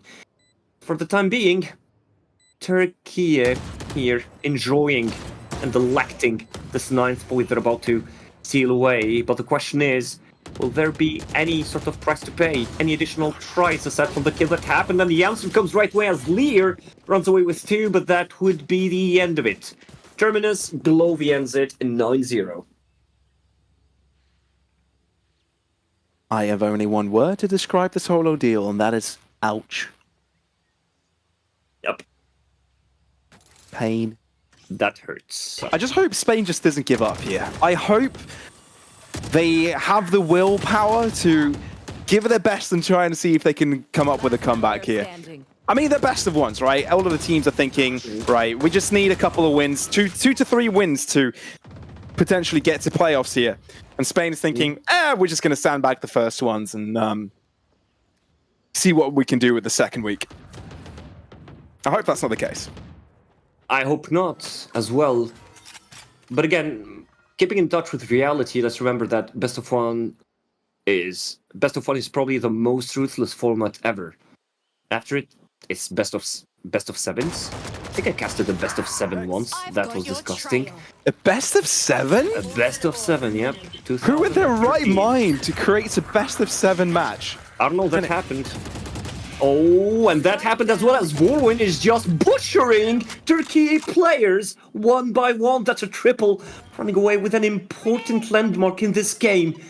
Could be witnessing this first point for Team Spain. Oh, this could be it. This could be it. This could be Spain's victory. It's a 2v4. If I know anything from Turkey so far is that they're not willing to give a single round. They're not going to make this easy. 35 seconds. There's time to work with. Movement into stairs. Yuri's waiting for it. It's a matter of who connects to who first. It's an open angle, so I don't think they'll have their crosshairs ready for it. Yuri doubles up, and that's Spain on the board. Interesting. Do you remember this feeling of, you're steamrolling a game and you're like 9-0, 10-0, or whatever score depending on the game, right? And then your opponent snags that first round. It feels of defeat, doesn't it? Yeah. Well, this is exactly what happened. I mean, not exactly, but more or less what happened between France and Spain.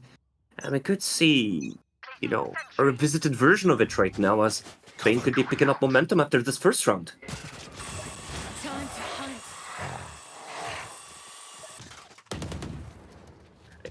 I mean, that's kind of awkward. They're playing. Team Spain is playing with 4 around trouble this time around. You see, they've got a hunch here. They've got a hunch. Okay, they know what it's coming. That's more like it. They've sandbagged the past 9 rounds to be able to get a read like this on their opponents. Know what's up. They just stack up everyone on C-Long. And it works, right? 2-0 so far when it comes to the kills. And okay, they've shown their presence on C, so Turkey instantly reacting by putting Chanel quite far up into the safe side. And with a spike also coming forwards, they're going to try and execute on this. They know Vorwin is there. They're going to have to deal with him for now. The fact that they've lost 3 players already, it's going to have to look clean. No, Epot dies. Chanel, you've had a marvelous round before, getting 4 kills to nothing. But this is not that round. It's Spain with 2. Actually 1 round away from getting the best score they got yesterday. Yep, and you gotta love it. Honestly, Vorwin has been playing out of his mind. Even taking into consideration all the factors in play, right? You're losing 9-2, and you're picking up 13 kills for your team. Okay, let's reel back. 9-0, right? Even 9-1. He had exactly 11 kills. If you contrast this with the numbers that we're seeing on the side of Team Türkiye, and the rest of the players from Team Spain, You want to play? it's Let's absolutely play. clear to me that VALORANT has been the engine of his team so far. And 9-2, well, the dream would be to make it 9-3, not to activate any sort of curse. I think it's a little bit too late to activate the 9-3 curse. It's kind of been outdated. But, you know, they're taking risks now. They're trying to play out of position. They're playing... See, now they're leaving site A completely open. Go ahead, Turkey, take it. We will retake it. Yeah, there is a lot available for them for this particular execute of the retake. Seeker's out to go, first to go. Viper Spit denying one of the entries, really important. And they're going to hide out on site, spotting out Ipot. Crucial. Can they punish? Ipot drops, takes up a different position, ends up with a kill. Vitinho trading. Showstopper now available to the back of tree, successful in finding a kill. Spain coming out on top. Well, they've got to find Glove inside of the Viper's pit, but they won't be able to do so. Izzy finds a trade and we're down to a duel. Lit touching the spike. Glove's got to move in because Lit's going to stick it. Lit is going to stick it. No, off of it. And that might be costly. Out into the open, and Glove will be picking that one up. Double digits at halftime, 10-2 the score. Turkey are just obliterating Spain right now. Oh my god. I saw him in my mind sticking the defuse. I saw him finishing the defuse, not going for the half. Glove was just, you know, nah, he's faking it. It's gonna go for the half, it's gonna come for me. And his foresight was absolutely on point. He knew exactly what was about to happen and just took advantage of it. And, well, Spain will have to be happy to run away with 2 points only from the first half that could have ended in a bigger disaster. 12-0. That was where we were headed. And I'm very mind-boggled about the fact that Spain played that first half so passively. You know the way you saw the way they fought over rubble. You saw the way they got out. You saw that they can take fights. They can take their shots. And I'm left to believe that maybe Lotus wasn't, let's say, the wisest choice when it came to the map. I mean, Turkey knew what they were doing when they banned Ascent then, didn't they? A little bit of preparation perhaps coming into this one. Perhaps. Switch of sides now, as it's Spain now on the attack. First blood goes to them, traded quite quickly after. Messy fights between the smoke. Playing from the dark. Vitinho closes up. Ballsy play. Izzy punishes before one still being sneaky. And yet to be confronted. Turkey waiting for Schnell's wraparound, but Nixorino's there to read it. And now Turkey on the back foot here. But not for long as Izzy wants to stabilize the ordeal. Lib dropped. Nixorino alone. Spike planted for him. And tries to balance this fight perfectly. So far, done really well. 8 bullets remaining. Tries to run away, but Ipot is fast.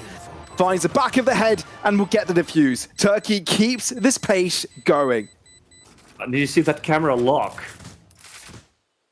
Ipot just, you know, staring into our souls after that 1v1 clutch. Look, a beautiful opportunity coming the way of Spain. They handled the situation in a perfect manner.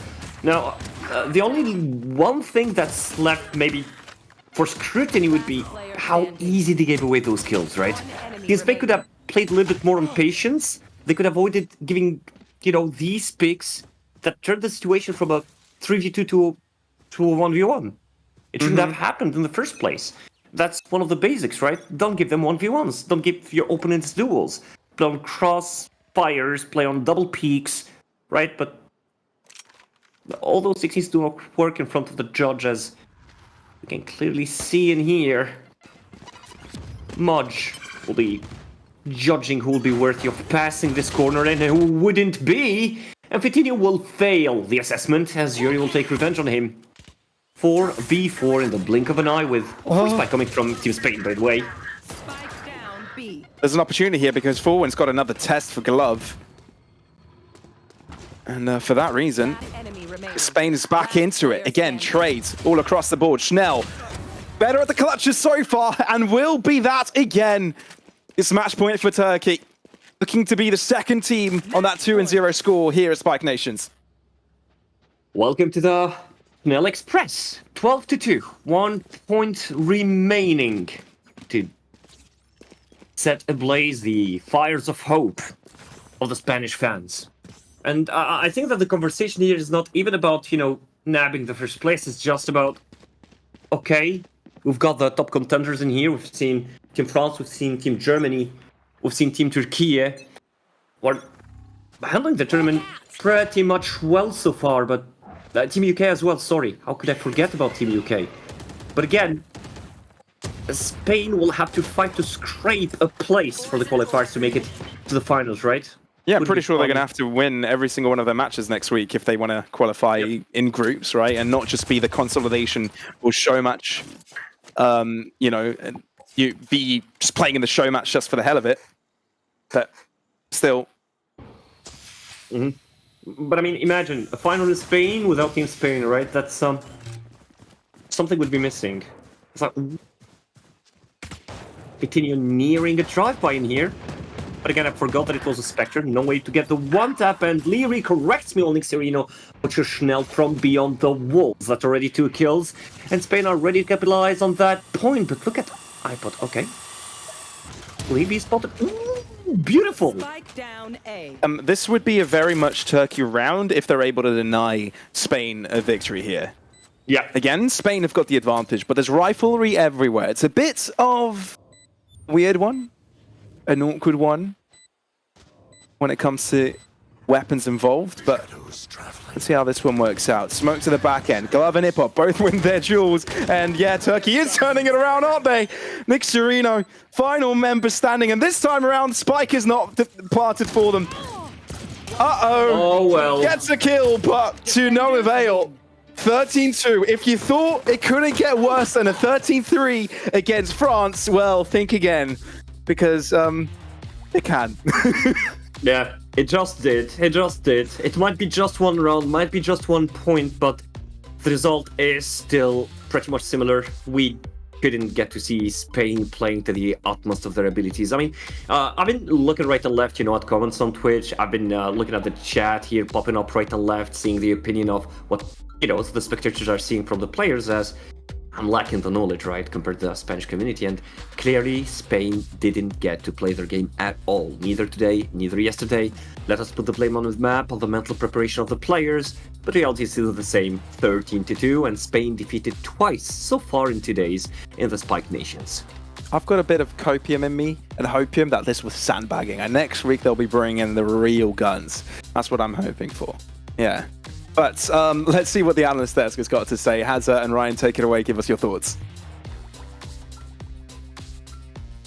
I don't know how you do it, Pavlos. Honestly, you've taken the words right out of my mouth. When you thought it couldn't get worse, it gets worse. And even that last round with the advantages that Spain had, still nothing going their way. Turkey, a formidable opponent in their own right. But again, it will be the Spanish team that steals the headlines because we just expect that bit more from them.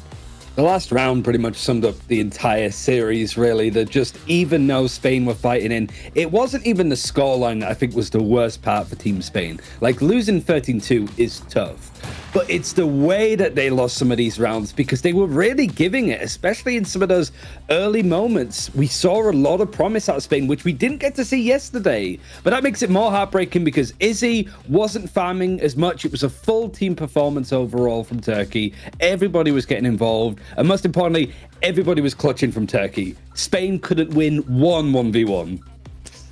No, they couldn't. And well, with the majority of the rounds being played on the defender's side, the ever so slight glimmer of hope would have been Vorwin. Of course, not a player which I had assumed to be match fit, had only just played recently and come out of hibernation from earlier in the year with Movistar Riders in the Crossfire Cup. They had some nice setups, but the setups didn't really mean much because Turkey, if they weren't brute forcing it, they were playing that macro that I was speaking about earlier really, really well.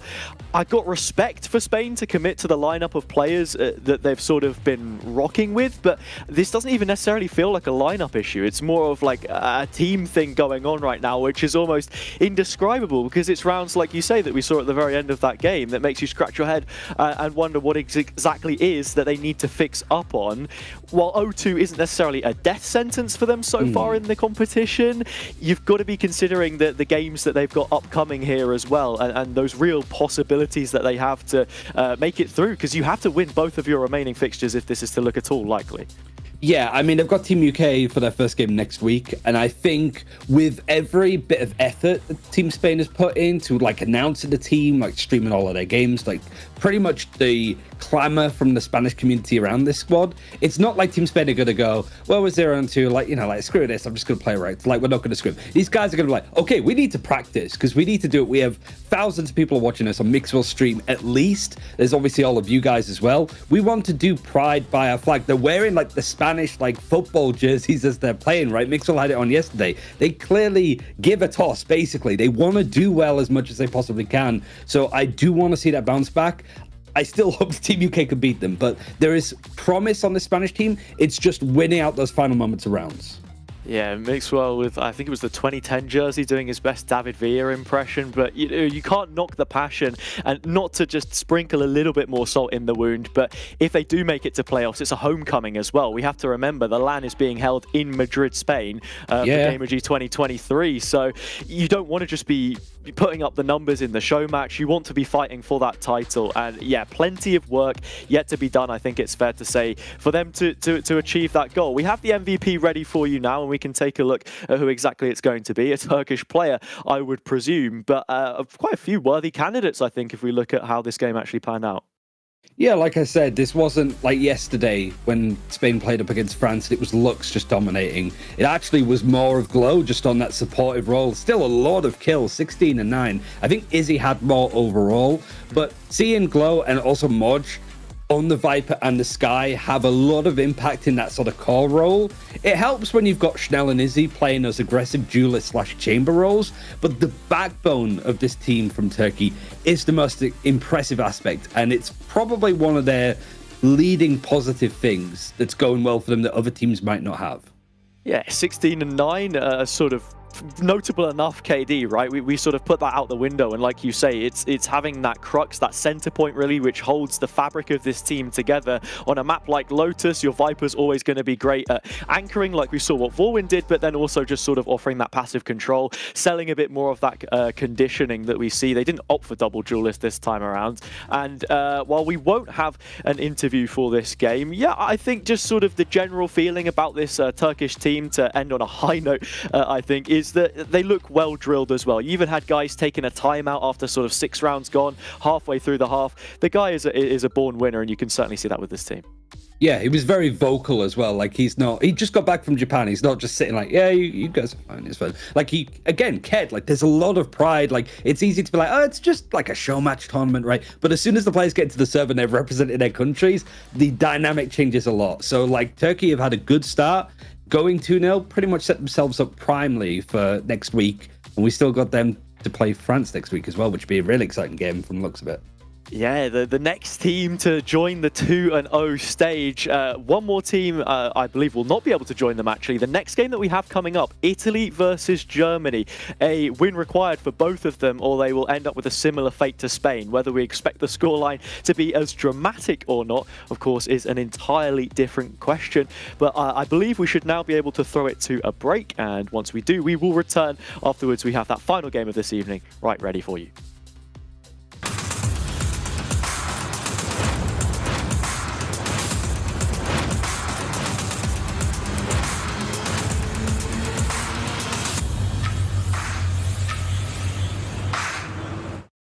Celebrate, celebrate, celebrate, celebration, celebrate. Hey, what's your style? What you drinking? What's your vibe? I've been feeling rather sad in the corner of my glass. Boy, what's your style? What you drinking? What's your vibe? I've been feeling rather sad. Oh yeah. Don't be mean. You're here all alone and you know it. Hang on, 'cause we're gonna turn it up. Don't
celebrate, celebrate, celebration, celebrate, celebrate, celebrate, celebration, celebrate.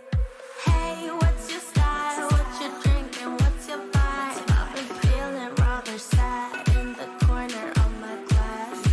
Boy, what's your style? What you drinking? What's your vibe? I've been feeling rather sad. Oh yeah. Pulling up with the blue champagne, blue champagne, blue champagne. Let's celebrate with the blue champagne, blue champagne. All my feelings went away in a sip of all the colors. Celebrate with the blue champagne, blue champagne.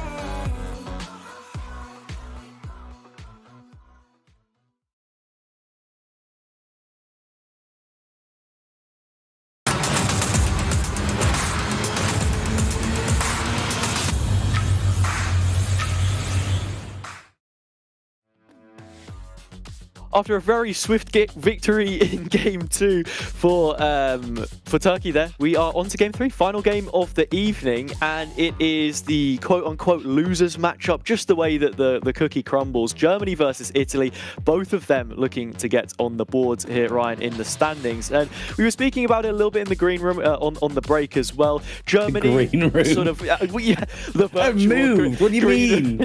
Yeah, right.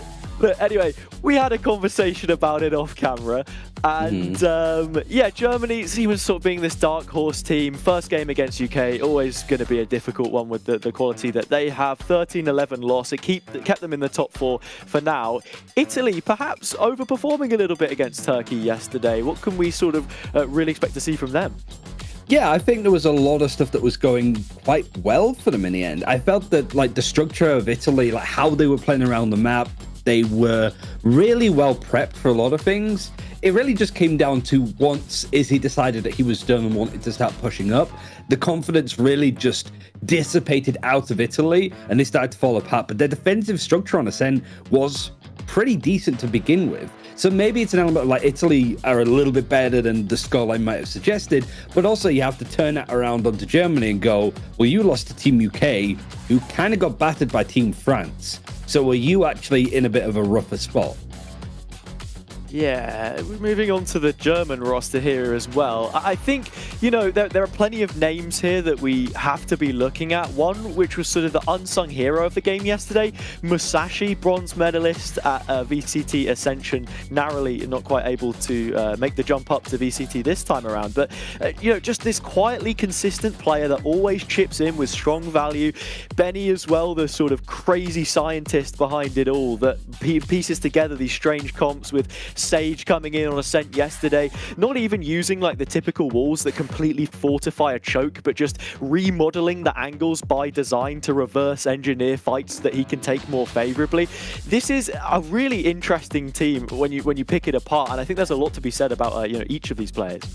Yeah, I think you could sort of tell that they are going into this with some ideas to work with. Like we spoke obviously earlier with Nello and how Team France were like, okay, we generally know what we're doing, got Bramsage yelling. Here it feels like Italy actually have prepped some of the stuff that they're doing to make the most out of that Sage roll. Because it's so easy to get that Sage roll in a really precarious position that actually kind of screws over Italy when they're trying to do something. So yeah, I think that there's a really good position for Italy to bounce back after yesterday. And for Germany, they just want to make sure that they can get it over the line because they really could have beaten Team UK yesterday. It was a very close series in the end, 13-11. Now they want to just make sure that they don't go 0-2 because the other team that would be 0-2 is Spain, who still are a good team, all things considered. Yeah, looking at the vetoes, it sticks out like a sore thumb every single time. Ascent off the board. We're going to get 2 maps of Lotus played.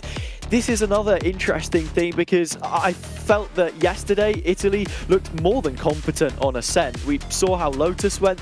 This one is going to require a little more structure, while half of the players that they have are made up from organizational members of Desire. I think Caden was really good on the controller on the Omen yesterday as well. I'm curious to see what that implementation is like on Lotus because while they can put up a really great performance on a map like Ascent, this is a bigger test of character in my eyes. And sort of while I would have said, and I would put decent money on this Italy team beating the current iteration of Spain, one of their sort of upcoming fixtures, into this one, on a map like this, I don't know if we're going to maybe get the same version that we saw yesterday. I'd imagine that both these teams are going to respect the meta somewhat. I think it would suit both these teams to have stuff like the Viper and the Killjoy. We did see that at least for the last game on Lotus that we saw, but this is a map that is becoming very much like Haven and Ascent, where a lot of teams are very capable and open to playing it. I just wonder which of these two teams is going to bring out the most outlandish comp, if either of them, because I could definitely see them just playing a Fnatic comp, Mirror, and just trying to beat it out on fundamentals. That's the thing that I get attitude-wise from both of these teams, is that we're not going to try and be flashy, we're just going to play fundamentally sound Valorant. Yeah, Italy happy with what worked for them yesterday. Taking a look at the rosters, we have Karina coming in for Germany instead of Lil Bob, another Project Queens finalist that we have to be taking a look at. So interesting what kind of a shake-up in terms of roles perhaps that we'll be getting off the back of that as well heading into this one. But the game is ready, the match is set. We're going to be throwing it over to your casters Pavlos and Moon to take you through our final game of this evening. Thank you, Hazza. Moon, I hope you're a Lotus enjoyer, because we've got another Lotus matchup right ahead. Well, I enjoyed all the time that I had in order to crack the code and the mystery behind the pick of map Lotus for this game. And believe me or not, I've got some data to share with you with our viewers. So, I reckon that Team Desire is essentially, let's say, the godfather of Team Italy, right? We've got multiple players coming from that organization. And statistically speaking, 83% of the map of the Lotuses played by Desire were actually won. Now, I think that the assignment for us is to figure out if Team Italy and Team Germany have the agent selection to be able to run this map, and it looks like a mirror comp, no questions asked at all, just as explained in the analysis panel. So I reckon this game is going to be a challenge. Italy just wanted to avoid Ascent, especially that after watching the game of Team Germany versus Team UK on that map, they probably figured out that Germany had a plan to play that map. In contrast, Italy were kind of lost at certain stages in that map. So taking it to Lotus, a map on which players like Kaden are veterans, they're very confident on that map. Again, 83% win rate on that. Let me get even more precision on that. They won 10 games, as I can clearly see. Yep, they won 10 games overall. So I think that's enough to back that choice of Lotus as a map. Absolutely. We are getting a look at the agents. Obviously, you said they're mirror comps, but alluded to the fact that Karina's jumping inside instead of Lil Bob, so she'll be jumping into the Sentinel role as well. A few off roles for the team of Germany. Benny does enjoy flexing and mostly initiator, but of course, he'll pop into that smoke role. He's IGLing, I assume, for this team. So that might be the best position for him. Germany versus Italy, everybody. We're jumping into a Lotus matchup yet again. The third match of the day and the final one. That is Germany on defense, Italy on attack. Let's get the show on the road for yet another time. Seems that Italy are very heavy towards this left-hand side to get things started with. Like, clearly, they're just going to try and contest that side B. I think they have the firepower. They have the ability that will allow them to just, snuff out any player that's trying to defend that position, of course. Taking a look at a Killjoy being in there, you might be fearful of any sort of nano swarm or alarm bot in here. The vulnerability could be hitting them quite hard, and, well, just a couple of utility from Germany is enough to keep Italy at bay. But just for a couple of seconds as war is brewing. And a headshot coming from Kaden to open that side, and a capitalization from VALORANT, who ties to the hand of Edukos, grabbing a double for himself, and no answer from Team Germany. That was quick. That was quick indeed. Blink and you miss it. There is a lot of damage inflicted to the side of Italy in terms of HP. So potential damage to be made here from Germany. Let's see if they're as good as clutching as the Turkish team was earlier in the previous matchup. Benny finds a couple of kills here. Okay. Not too bad. Unhurt. Well, 25 points of health isn't really unhurt, but it's making a difference. That's a headshot. Now he's got one more to deal with. Smoke's off. Bippo moving up. They spotted each other. Who's going to find the shots, though? You're going to have to reload here, Benny. You're going to have to get the defuse as well, Benny. You're going to have to stick to the halfway mark, but you are unable to do so as Bippo swings by Italy with first blood this game. And look at that smile on Bippo's face. He loved that one. He was smiling for a second, I swear. Of course he was. Of course. But again, okay, running away with that first point, but you can clearly see the shakiness here from Team Italy. I mean, everything leads to suggest that although Italy picked this map, thinking, okay, we're gonna steamroll Germany on this map. The movements from Italy are kind of shaky. You can clearly see they're wary, taking those peaks. So, you know, when you're playing against an overwhelming player like Musashi or Benny in here, who have this potential, this ability to just like grab frags, multi-kills in a round, you know, they tend to retract and play more safely. And Slewson throwing away his life to the Bulldog of Tag. Bulldogs again. I think Karina can get the best webcam award. That's the clearest picture we've had out of anyone. But it makes sense, all that streaming doing wonders for that setup. But yeah, Italy, as expected, are getting a lot of quick kills. Germany trying to go for something risky, placing players a little bit aggressively, but of course getting the short end of that mark. Musashi, not too bad. I think there were moments where Musashi really popped off with the Sheriff yesterday. I wonder if he'll be able to do so again. Both of these teams, remember, did have very close calls with their opposition. Even though they both of them lost, it's their opportunity to get a win on the board. Yep, a good opportunity. But again, I do believe that it's going to be complicated. Like, look at the positioning in here, holding their grounds. Well, holding the ground certainly, but missing the shots as well. Team Italy in here, running the risk of just throwing this round away, but this is Tag. Oh, they're both turning around? Teammate, excellent. Beautiful, beautiful from Team Italy, and Tag running away with 4 kills for himself, securing the second round for Team Italy. But that's good comms there, good coordination. Yeah, you're right. Yeah, there is a lot of damage onto the German side, from the German side. Musashi got, I believe, 3 kills by the end of it with the Sheriff. Not too bad at all. Yeah, but Italy get the job done eventually, and now falls down to a couple of Bulldogs. And you were speaking about Musashi earlier, stating that he popped off on certain rounds. I think Musashi is the player who left the strongest impression on me yesterday. And that's not because of his Japanese-seeming name, but because of whatever magic tricks he pulled yesterday. He was indomitable in the proper sense of the term. That player was able to get out from 1v-X's, X being higher than 1, on more than one occasion. I mean, might be seeing wonders from this player. But let's see what he's cooking for us with a Vandal in here on this cheeky corner. Okay, oh, that's the first one. That is gorgeous. Yep, there we go. Close in here, capitalizing on another kill on Tag, and Musashi with a second kill to himself. Losing his life, but allowing his teammates to this, but Kaiden says no way! Responded with his Sheriff, with no pity or sympathy to his opponents, but Germany will run away with that point anyways. I think Italy are going to be patting Kaiden on the back there. It's like, good effort, mate. Nice, not too bad. Doing some damage, keeping it close. We like it, keeping Germany on their toes, as they should be. But yeah, wonderful round for Germany here, getting first round. And to preface what you said about Musashi, you made an impression. Mate, that guy's been making an impression on me for the past 2 years. It's insane. No, I was specifically talking about the current tournament, like the player who left us for sure. Yeah, but if there's anyone to show up, it's gonna have to be Musashi. Making the glory run with the Rebels into VCT, being one of the staples of German Valorant really for the past few years.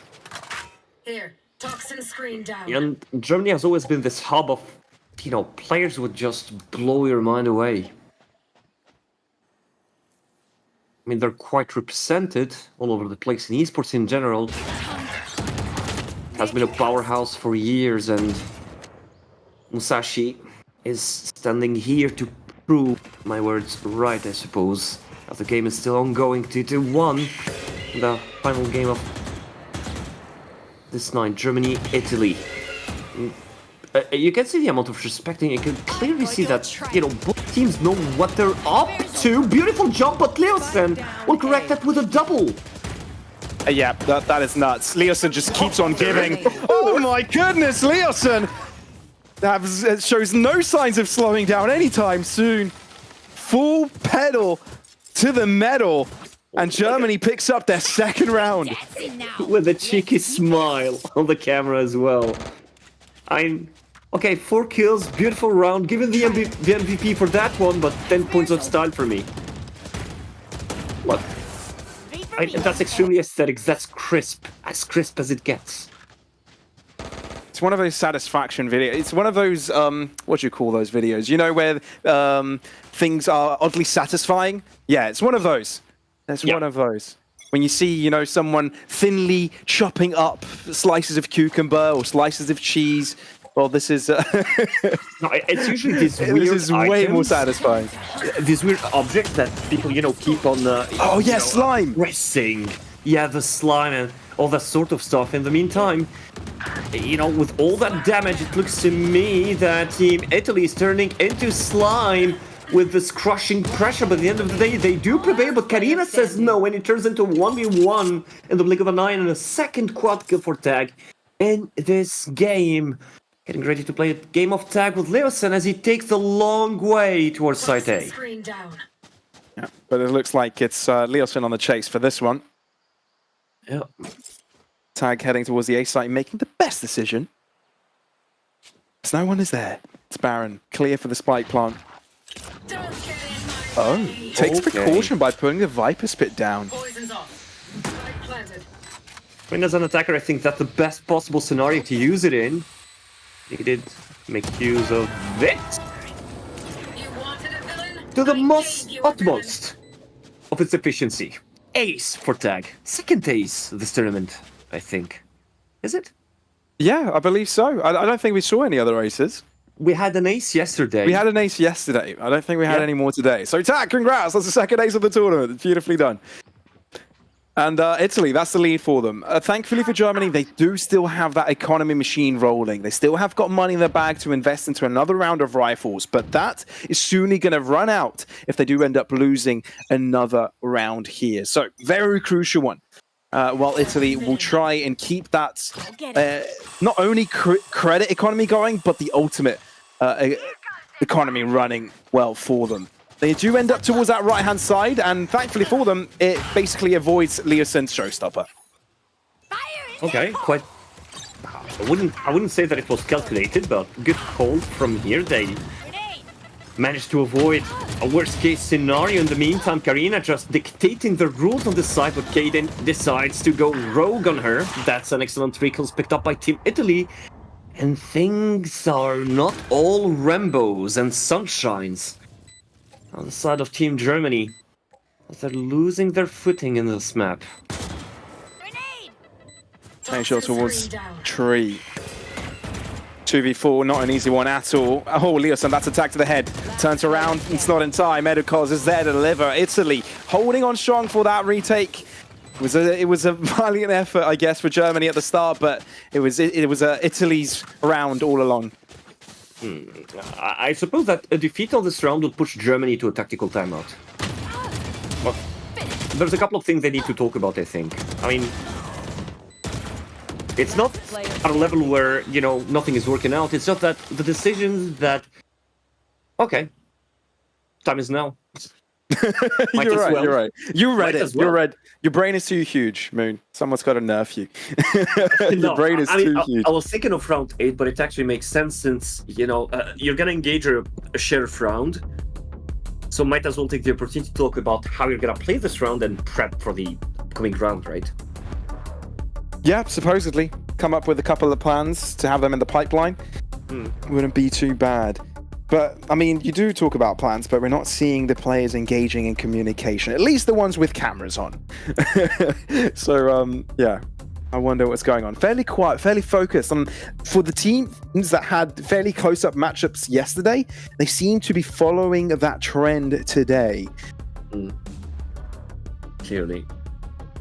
And, It's amazing to actually have cams, in an online tournament. You can kind of feel that connection that you're dealing with human beings in the end of the day, right? Putting live pictures of the names. Bro, the way you're talking about human connection reminds me how depressed we were during COVID.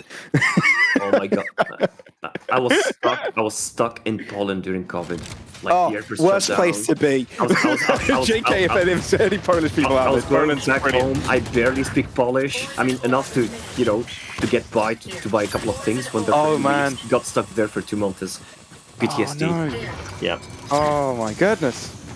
But Well, glad you got out of it eventually. But I mean, no, jokes aside, Poland is a beautiful country. No means It is. Spike planted. but you can't really go around and visit it when COVID's on. But here we go, Germany on the back foot. Obviously, this round lost every single one of their players. They do manage to get a consolation prize at the end by tag dropping, but that's Italy getting a lead. That's 3 rounds consecutive for them, and a potential to grow it even further. Germany, this is a round they've been building up towards. This is the round where they potentially can bring things back. Okay, I mean, take a look here. Karina has a lockdown. Look, whenever I see From the Shadow ready on Omen, you see that the ultimate is ready. They're like, yes, probably going to use to seal the spike, and that's it, right?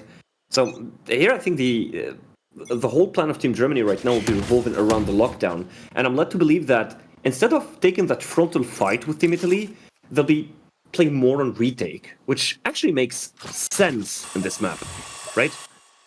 Because when you're a defender, you're stuck on the side. You don't have that much space to work with or, to abuse. So, playing outside of the side is the best possible solution.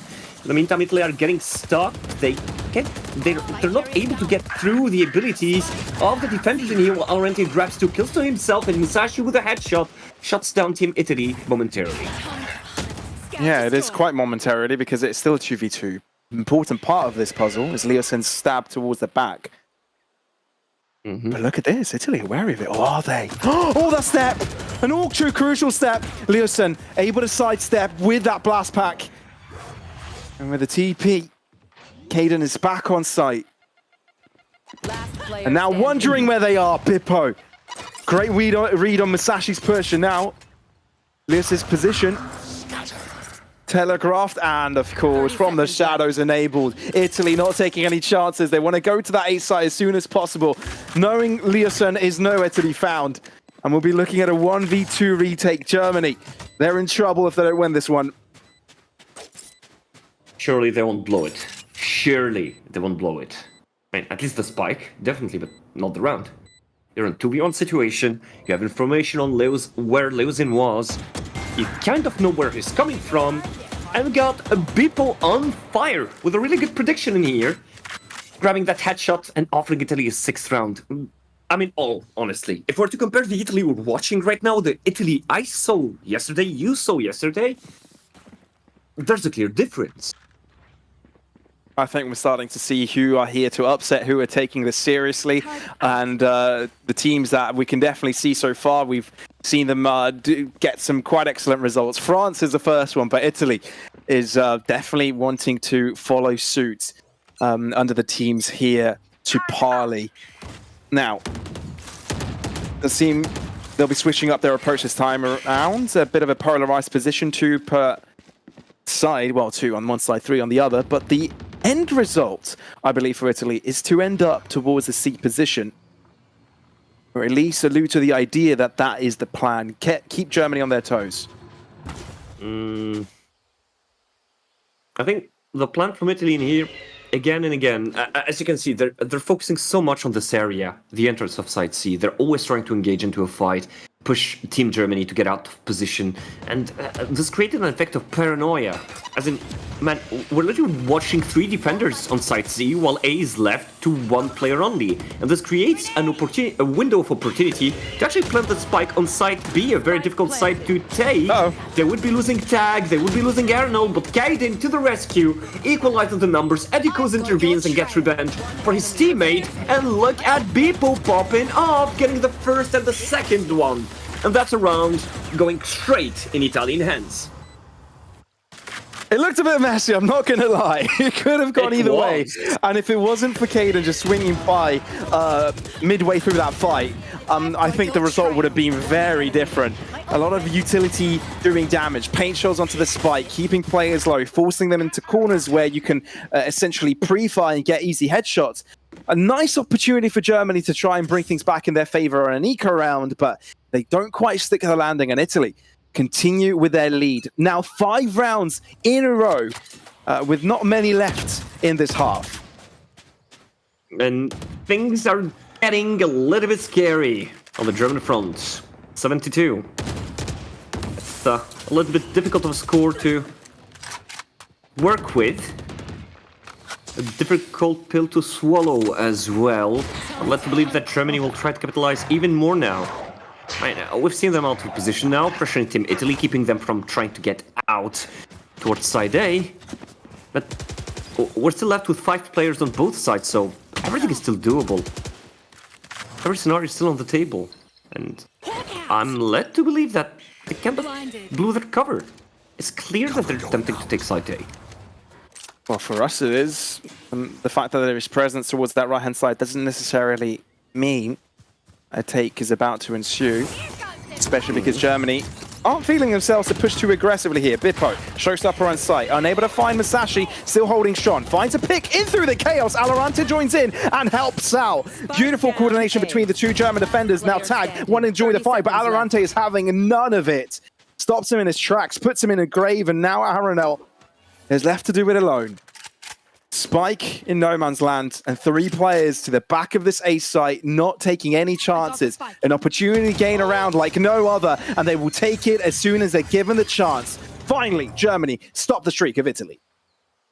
It was about time, the 3rd round, that could, I say, create a little bit of a breather for the German players. Right now, I mean, 7-3, the pressure is on. It's going to be very difficult to negotiate, to parlay the second half against an Italian team that seems to be ready for this map. But, I mean, going back to the previous round, I think that Italy just played a lot of nonsense, right? They're like, okay, Bippo got the ult, he's gonna jump in, showstopper, right? Getting rid of 1 or 2 players. Well, that didn't work really well, did it? No. I just looked at that plush elephant. Like, I've got all the available plushies for Valorant, and looking at that elephant, it makes me want it. Tacti elephant, please. Riot, release it. Rito, please. Now, Benny. Oh, dear. No. I mean, that's a beautiful microplay. Beautiful set piece. And Italy seem to be opening things up with a bang. Masashi reading it. Oh, he's going to go for something very sneaky, isn't he?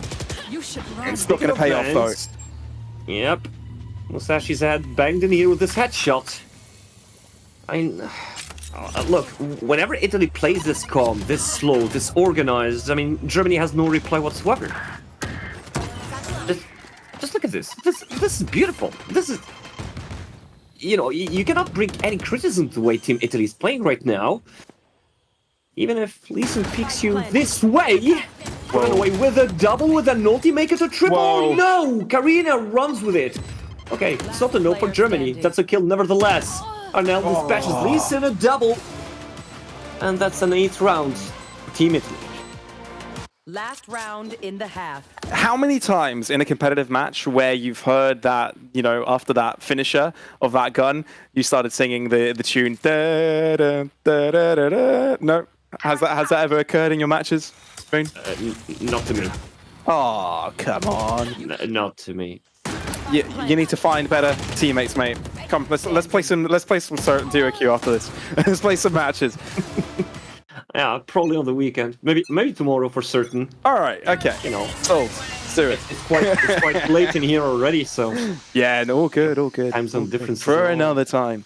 For another time. Viper's Pit, very early usage of it from Germany towards this A site. It's going to block off a lot of area, but it does also funnel them into this tree side. Here. And an interesting ultimate overall. Like, the pit is literally blocking Italy from doing their usual play, and there's an adjective that I would use in here, that the Italians are just relentless. They just don't care. They're taking that fight in the pit, dispatching Benny, and forcing VALORANT to just leave. Yeah, and Italy have got to clear tree because there were question marks whether someone was there. So that's going to buy a lot of time for for Italy, excuse me, to rotate all the way around towards the C site. And it does cost a guiding light from Germany. So they've only got one left when it comes to this retake, because Bippo finding a kill makes this whole endeavor that much more easier for the Italians. Site is theirs, 5 players standing. This is a tough cookie for Germany here. Leeson, Masashi, both of them find kills, and all of a sudden, things are equal. Equal in terms of numbers, not in terms of firepower. We're still having a flash here from Edu Coast. Look at the positioning. They're trying to get in, and Tag is just bidding his time. The Italian team here trying to capitalize on any sort of mistake, and that's Tag. Working with the Q, only one Q, the gun barrel of his opponent, but a headshot instant from VALORANT. Trying to dispel this dream, this fantasy of the Italian team of running away with a 9th point and attempt to defuse. And of course getting that kill in a second one. And I wouldn't say perfect, but an almost perfect half for Team Italy. Tutto bene, tutto a post for the Italian team. But Germany just struggling behind. Just 3 points in this game. Oh, it is brilliant. It is absolutely brilliant. Bringing up clutches like this. Italy wanting to put their country on the map. And they're doing it splendidly so far. A glorious half, 9-3. And now with the side switching, they can feel comfort. They're in the defense. And it's down to Germany to take precedence in turns. Let's see how proactive will they be and how Italy will have to adjust accordingly. Germany, on the other hand, must be scratching their heads. Hasn't been the most easiest of games for them so far. Definitely, and you know, starting the second half, I'm reminiscing on yesterday's game on Ascent, and I do remember that Team Italy struggled with this defense. Now, I think the equation is, you know, an inconsistent defense from Team Italy in general could be versus a Team Germany that's kind of ruthless when it comes to the attack, right? So I might start seeing a little bit more of a Musashi that went missing in action so far. Well, there's going to be VALORANT opening things up, and quite quickly after, Germany follow up with another. Caden, only one to find a kill for Italy this round. So Germany with a much-needed tempo switch have gotten things in their favor. Now, how far aggressive do they play? Will they play it safe and in a controlled fashion? Does seem to be the case.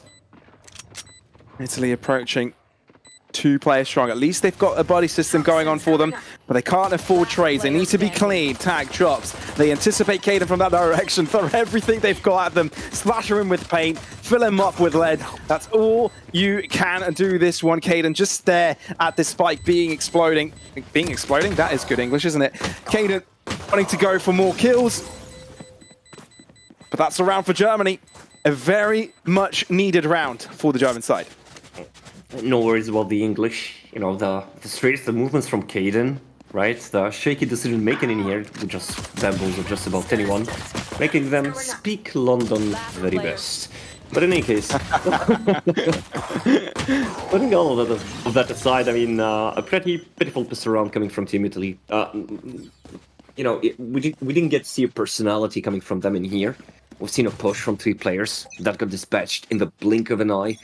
And that will definitely give more space for Team Germany to build towards equalizing the score. It's going to be a long voyage, that's for certain, but it's still doable. I've seen this happen one too many times. And well, Team Germany could pop off any moment. And now a risk taken by the girls. Good flash, gets the info, the counter flash. Caden with the classic gets one. And the trade-off, 2-2 with an upgrade to the Phantom. Yeah, Italy are saying thank you, come again. Can you give us any more rifles like that? Not too bad. We'll take them. Oh, and Bippo saying, just come into my crosshair again. I want another. That's exactly what Germany are doing, actually. Both of them approaching. Taking different angles, but Bippo making sure they move in controlled. Leeson dropped a half point of health. Delivers a fatal blow onto Tag's face. RNL is so low, he has to be so accurate. Last player standing. Oh my goodness! No way he clutches this. Karina has got full health. full armor as well.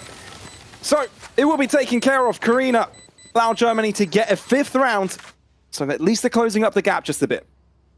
Yep, closing the gap in terms of scoreboard, but let's take a look at the financial situation of Team Germany right now. Wow. 2K credits, 3K credits. I mean, the amount of credits that they mustered would not allow them to get, you know, everything that they need to face fully equipped Team Italy. Most of the team coming out with half shields in here on the side of Team Germany. Toxin screen And down. I don't know, adding insult to injury, Karina will have to play with a pistol. That's all of it. It's actually quite a deep push here from Italy, gaining extremity control towards C, finally sort of figuring out the narrative themselves. Not really abiding by what Germany brings out, so they can rotate an extra player towards this right-hand side, give assistance to Tag. While Germany, on the other hand, now slowly move in. I think they're baiting out movement from Italy so far, bait out that utility, make their holes just a bit weaker. But Aranel's the first one to find a finishing blow onto Karina. That's the first pick of this round. So Italy playing off numbers advantage. Do they drop back further? Do they stand their ground? Well knowledgeable of Leoson's position. Tag holding that angle as soon as the smoke deteriorates, but the timing is rough. Looks away into the smoke. That is greedy. And Leoson will punish. 4v4. So Germany bring it all back around. B-site taken and Masashi's going all the way around the world. He's going for a backstab. He's going for a deep position. He's letting one pass and will drive for a double. Masashi turns it all around and allows Germany get right back on track. This is going to be the 6th round for the German team. 3 rounds only away from Italy now. This is a glorious round from Germany, really. I mean, Italy started in the best possible way, right? They took control of Side C, they went out, they knew that if business was happening, it would be happening around Site A or B. They clearly knew, they held the information, they knew what was going on, but the decision of just like pushing smokes like that, pushing the clouds like that, and of course committing 5 players on Site A without being wary of a potential backstab is what made them pay quite a dear price. And now they're down to sheriffs. Sorry, not down to sheriffs, they're playing sheriffs. We've seen quite a couple of sheriff demons those 2 days too. That is true. You can't count the sheriff out. I'm repenting from such a mistake. Never again. Never again. Never again. Looks like Karina went with the same sentence. Never again am I letting a sheriff do to me what happened to me on the second or third round. Quite a lot of Killjoy utility around. Leoson is able to overrun most of it. And then takes a player down with him. Thanks, like, fully under their control. This should be a German round. Should, being the key word. And the fact that Italy just walking in one by one is just going to make it a little bit easier. So yeah, Germany have done a tremendous job. Remember what the score was at half-time? Yeah, 9-3. Ever since Germany hasn't lost a single round, they are feeling at home on the attack. When they are the ones dictating the pace, they are the ones that will prevail. Honestly,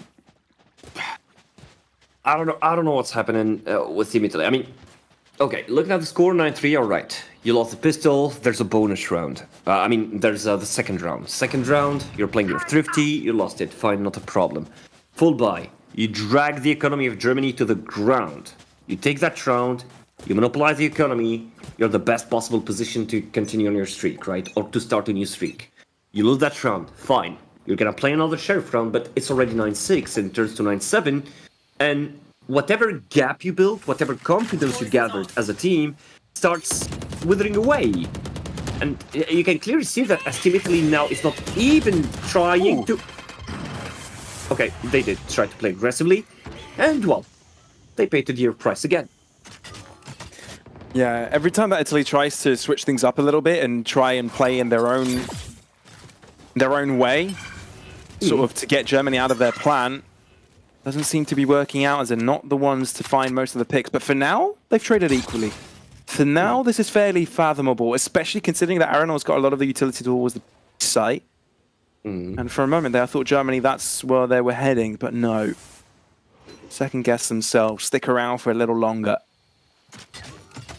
Italy forced to check other areas of the map because by this time, could have been an opportunity for Germany to rotate all the way towards C. Therefore, Tag forced to look in that direction, but no, thinks better of it.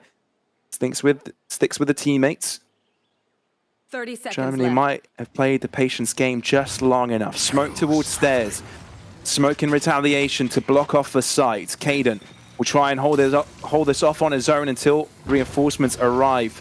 Movement towards stairs yet again, but instead it's an grand old switcheroo towards the B site. Again, Killjoy utility available 10 here, seconds so left. this could be the crucial part. No, instead it's planted towards a safe corner. 5 seconds and it's down on time. Viper's Pit to secure. It's a 3-on-3.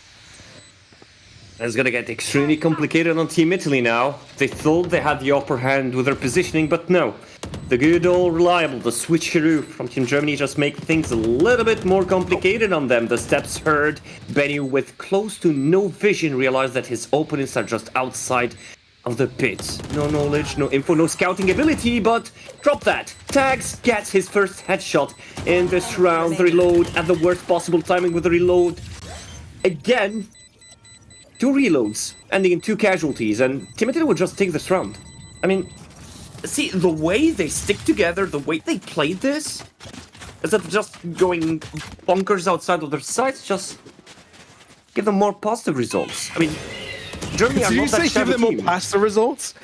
Yeah. Wait, the best of the result. What did I say? Come again? No, pasta. Blanked out. More Huh? pasta results. Pasta, as in like macaroni, pasta. Never mind. It's Italy. Pasta and pizza. mean- That's what I heard. I'm sorry. Italy no, getting no. a pasta result. They're getting a pasta result. They do. I mean, Good. All good. Now, definitely, they definitely got the spaghetti straightened out after boiling them here. They cooked Team Germany. Right. I'll give you that one. That was good. That was good. All right.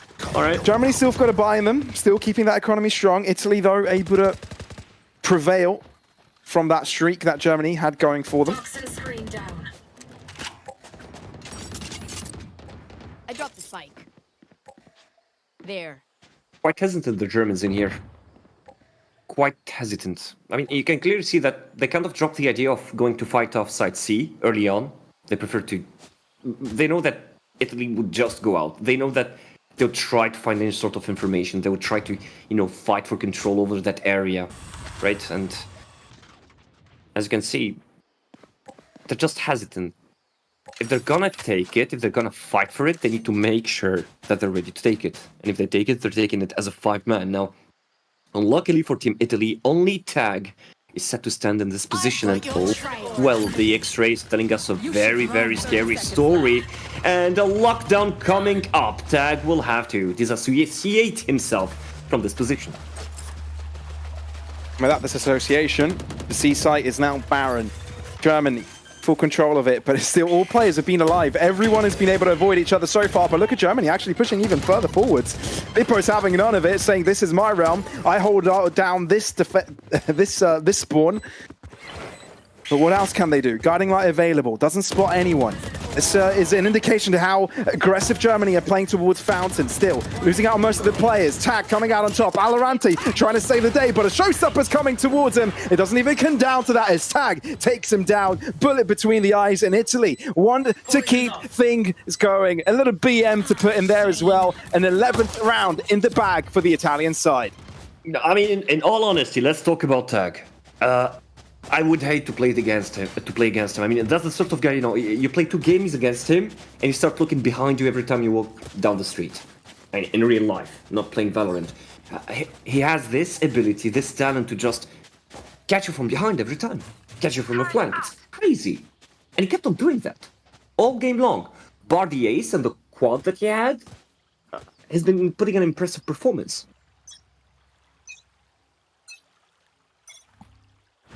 It's not every day that you meet a player like this, and well, Germany did suffer quite well due to him, and overall Italy is doing a great job. We've seen Germany and what they're capable of. Now it's more of a matter of, combining all those ideas and coming up with a less straightforward but more efficient plan. I mean, they tend to throw themselves into, into the lion's teeth. And they kept on paying for that.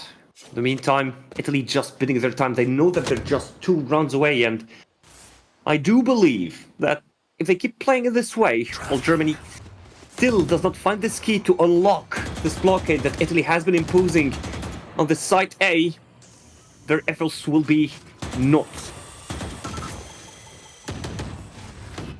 People struggling to take down that alarm bot. It was a little bit funny. Good paranoia. Kaden forced out. Potential B push and a collapse onto Kaden will mean the inevitable demise. Site taken, Viper's pit down as well. It's a 3-on-3. Lockdown maybe will be coming through, but Aranel decided to use the firepower instead. Tag is there to show his firework as well. And that is 12-7. Match Italy, point. 1 round away from shutting down Germany. And Germany back to the drawing desk. But I mean, kind of late to be hitting the drawing desk by now. 1 round left for Italy to just run away with this point, which will actually cause so much tremors, by the way, on the power ranking. But if you think about it, who do we have? France won 2 games. Turkey won 2 games. Right? Then Turkey's won 2 games. Yes, correct. Yeah, okay. And then UK Both of these won 1 game, and lost now one. Italy, and Italy might be winning 1 game. So if Italy wins this game, the rankings will be shaken. We're seeing both Spain and certain. Let me double check. What would it be? Yeah, Spain will be on the last spot. That's for certain. Time out for Germany definitely put them into the hot seat, into the thinking seat. Italy feeling a little bit more comfortable this time around. They've gotten things going their way. It was a bit of a resurgence for Germany on that start of the second half, but have been able to keep that momentum flowing. So now, this is their opportunity to draw it all right back up. It's 5 consecutive rounds required for them to make the dream work happen. Try and get them to that grand overtime. An opportunity to get a win on the board here in Spike Nations and not be down 0-2 in the first week. That would be dreadful. I mean, given the equation, it's a little bit inevitable that, at least one team will be losing 2 games, right? Yeah, true. But I'm sure Germany weren't expecting that to be them. Yep, and the most definitely try to push it on Team Italy, although 12-7, right? I mean, there's no way you could play this round normally if you're on the German team. I really like how Italy are playing this round. They know they've got the lockdown available, playing Aranel a very passive position, while dedicating all the rest of the players towards the other 2 sites, 2 in B, 2 in C.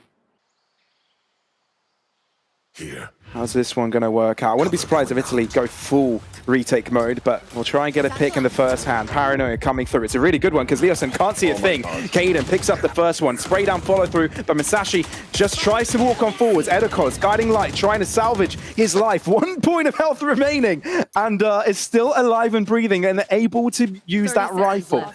And now Aranel's on the case. Aranel can use a lockdown and guarantee the pick. Edekos drops, Bippo is alone, an opportunity for Germany to come right back up. No, Bippo denies it. Masashi on site. If there's anyone to clutch this for Germany, it's got to be Masashi. Du hast mich, he says on chat. 10 seconds left. You got me, Enemy remaining. but he is not good enough. Germany, 0-2 in the first week is a situation you weren't expecting to be in, but Italy has put you in there, in your place. 13-7, the final score. Italy will take Defenders it. win. Welcome to the beautiful game. I mean, let's kick back, relax, and try to remember talking about the Spike Nations this year, talking about those teams coming up, right? And trying to build those predictions. And everyone, including me, would be going with the image that we have of the country, the community, the history of that country in esports, and specifically in VALORANT, thinking of Turkey, thinking of Germany, UK, France, but calculations were made wrongly, right? Because usually casting and maths do not go together. I've tried that multiple occasions. I started to get, a little bit of inaccurate, but definitely not enough. Would not. So are you saying here, Moon? Are you saying we've unleashed the Castle's Curse? Yes. It's just been 2 days into the tournament and we've unleashed the certainly. Castle's Curse. Certainly. Okay. Fair I started enough. working right away. I mean, Spain got literally obliterated on day one, because that's the word, right? We thought things would go better. It didn't go that way. We expected Team Germany to salvage itself, and we've seen a different face for Team Italy. I seriously do not recognize this team. Completely different from what we've seen on Ascent. Is it the map effect? I'm not certain. Well, that was an interesting matchup. So I'll be interested also to hear what our analysts have to say. That's it for myself and Moon for today, but you're in good hands. Interview upcoming as well. Make sure you stay tuned for it. Take it away, Hazard. Thank you so much, guys. Did a brilliant job casting you through all 3 matches today. And look, if Italy weren't on your radar yesterday with how they performed against Turkey, they certainly will be now. A region which I feel it's fair to say is underrepresented in not just EMEA, but esports generally. So to see them put in a result against a German team, which a lot of people had to be, in their top 3 at the very least, is fantastic. I mean, let's be honest, I feel like Italy is just overlooked as a region, right? You don't expect them to be performing at the same level as France or Spain in particular. But here, it just feels like it's watching like German Italian football to an extent. It was a bit slow, wasn't flashy, just very disciplined, fundamentally strong. And we've seen like a couple of series where like a team's 5 versus 3 advantage, but they let it flounder. Here, it just sort of felt that Italy, once they got the advantage, they were very clinical and making sure they held on to it. They never overextended, they never overdid it. And it was just another really solid core performance that really Germany weren't able to break into. Yeah, an absolute vice grip. And if we want to talk football, of course, Italy winning the 2006 World Cup in Germany's back garden. They've gone to the territory of Lotus here. They've won it. And you know what? It was really impressive. They looked well coordinated, well oiled. You had Beppo and Tag, some of that combo utility, the snake bites and paint shells that they were using to, compromise areas of the site, take the space. And then, coming into those retakes, their post-plant positioning was really strong. They were playing off of one another well. I could see a couple of times, I think it was Caden sort of grinning cheek to cheek on the player cams. The vibes were good, and I think that's so important that you have those strong fundamentals within your team, whereas Germany, it was certainly lacking for them, especially in that first half. Yeah, there was a slight upswing in form coming into the second half when they got the chance to go on the offensive, but even then, experience didn't matter that much. Italy were able to turn things on its head, good gamesmanship, and see it through. Yeah, I think the 2 teams that 0 and 2 are Spain and Germany. They're the only 2 teams that don't actually have 2 players from the same squad. Like, for example, we know that Caden and Tag play a Desire with each other, and it showed, I think. Like, Brahms and also Lux playing on Zerent's, I think it is, Zerator's org. Yeah, it is. Playing that together, so there's that synergy there. But Beppo has fit into that nicely. It sort of feels that you've got some of those Desire core roles, the way that they're playing around it. And Beppo very quickly got involved in those kind of plays as well. It really doesn't look like it's some show match with a couple of scrims maybe that Italy have been able to put together. These guys actually look like they've been playing together for quite some time.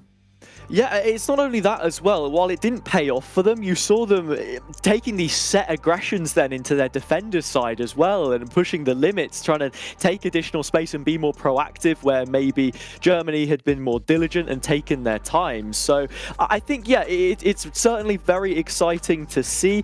It didn't work out for them. Perhaps that's something to talk over. But looking at our MVP here, Beppo as well on the raise, strong performance from him, but I'm sure that there are plenty other names that you could pick out of that team as well. Tag's certainly one which springs up to mind on the controller. Sure, yeah. Really, really impressed with how they did. But a different name which we've got for you, one yet to be mentioned, Educos will be joining us for the interview. We have them waiting in the wings, getting ready to dive on in, and we can ask some questions.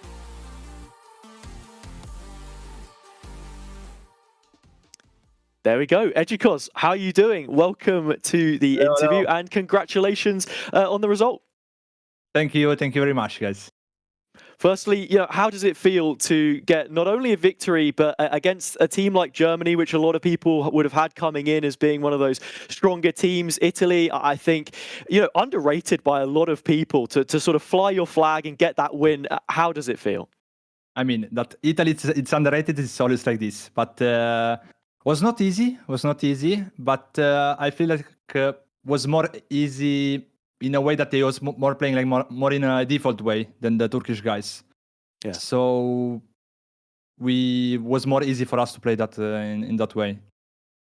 Speaking of the Turkey game, like it was a rough start for you guys, but it really did look like you had some good plans around Benny Sage, for example. Like you were playing and very disciplined in your approach. Like, could you talk us through what the game plan was for the Turkey game in this one, and ultimately what went wrong against Turkey yesterday? Because I think it's as soon as Izzy felt that he could start pushing and take fights, it was kind of difficult to stop him from doing that. Yeah, I mean, I think the Turkish players have a really good firepower, and On Ascent as well. They love that map. Yeah, and we picked their map, so I mean, our bad in that way. But yeah, I mean, they was kind of surprising us even in the rotations, and we couldn't handle all of them because they was not playing. They was trying to get us picks everywhere on the map, and I mean, our plan was not really good in attack, I can say, and it's mostly my fault because I'm the IGL.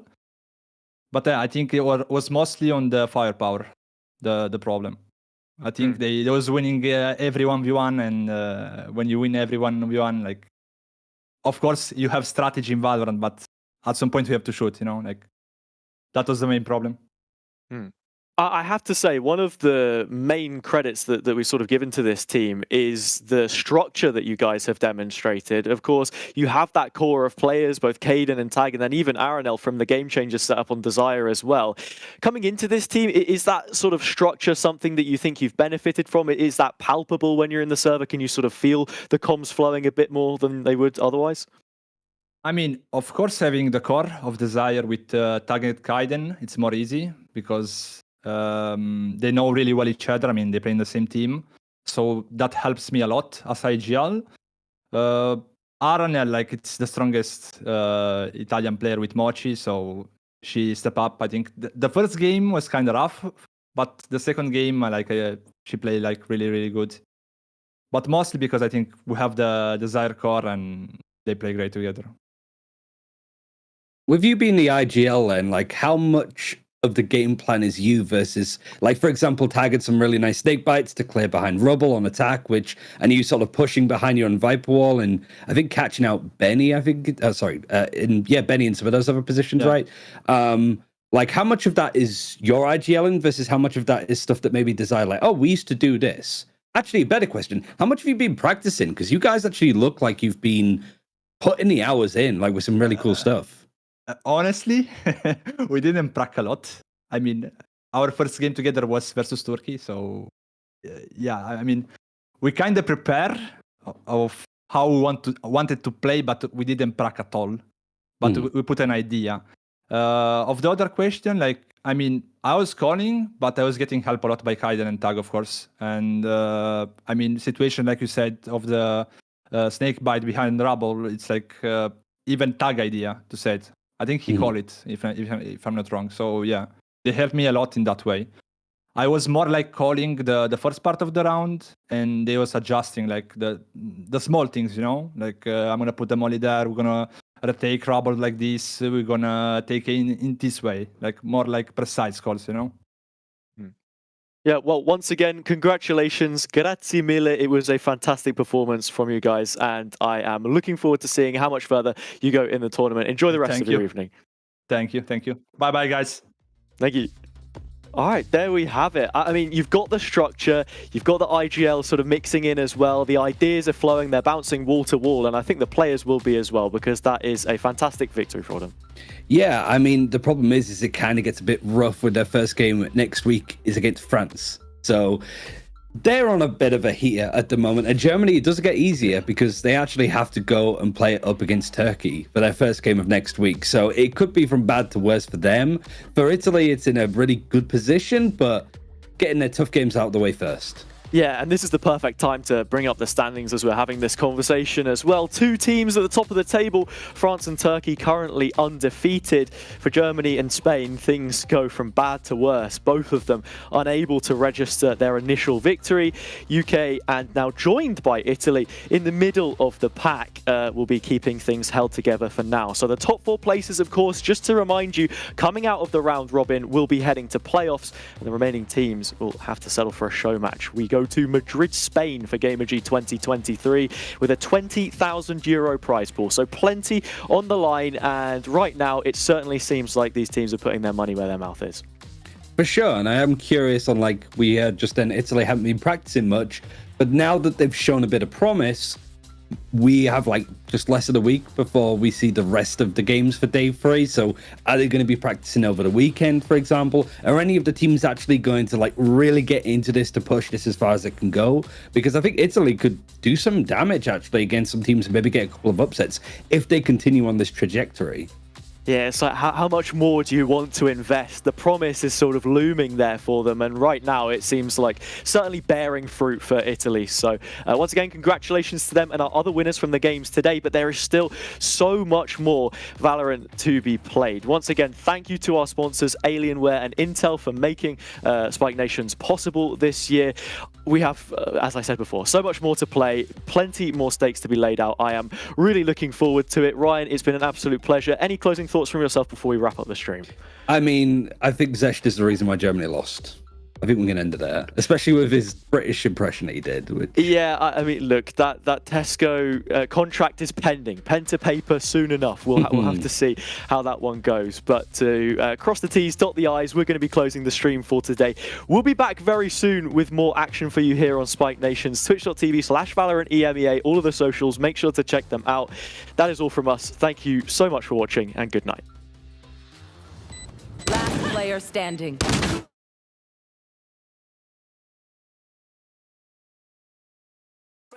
Celebrate, celebration, celebrate, celebrate, celebrate, celebration, celebrate. Hey, what's your style? What you drinking? What's your vibe? I've been feeling rather sad in the corner of my class. Boy, what's your style? What you drinking? What's your vibe? I've been feeling rather sad. Oh yeah. Don't be mean. You're here all alone and you know it. Hang on, 'cause we're gonna turn it up. Don't you see? I'm here all alone and I like it. Baby, don't be trying to fight it. Pour it up with the blue champagne, blue champagne, blue champagne. Let's celebrate with the blue champagne, blue champagne. All my feelings went away in a sip of all the colors. Celebrate with the blue champagne, blue champagne. I'm in Mexico, you see, and no way I'm feeling bueno. Got a hot streak on my ear, sweating worse than a volcano. I'm only starting the week, don't try to take this from me. I'm on a roll, come here and work it with me. Come here and work it with me. Don't you see? I'm here all alone and I like it. Baby, don't be trying to fight it.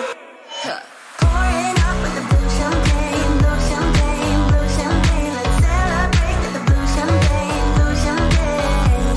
All my feelings went away in a sip of all the colors. Celebrate with the blue champagne, blue champagne. Oh, how far can we go? Oh, how far can we go? Put your body on the floor, show how far we can go. Oh, how far can we go? Oh, how far can we go? Put your body on the floor and celebrate with a blue champagne. Celebrate, celebration, celebrate, celebrate, celebrate, celebration, celebrate. Celebrate, celebration, celebrate, celebrate, celebrate, celebration, celebrate. Hey, what's your style? What you drinking? What's your vibe? I've been feeling rather sad in the corner of my class. Boy, what's your style? What you drinking? What's your vibe? I've been feeling rather sad. Oh yeah. Pouring up with the blue champagne, blue champagne, blue champagne.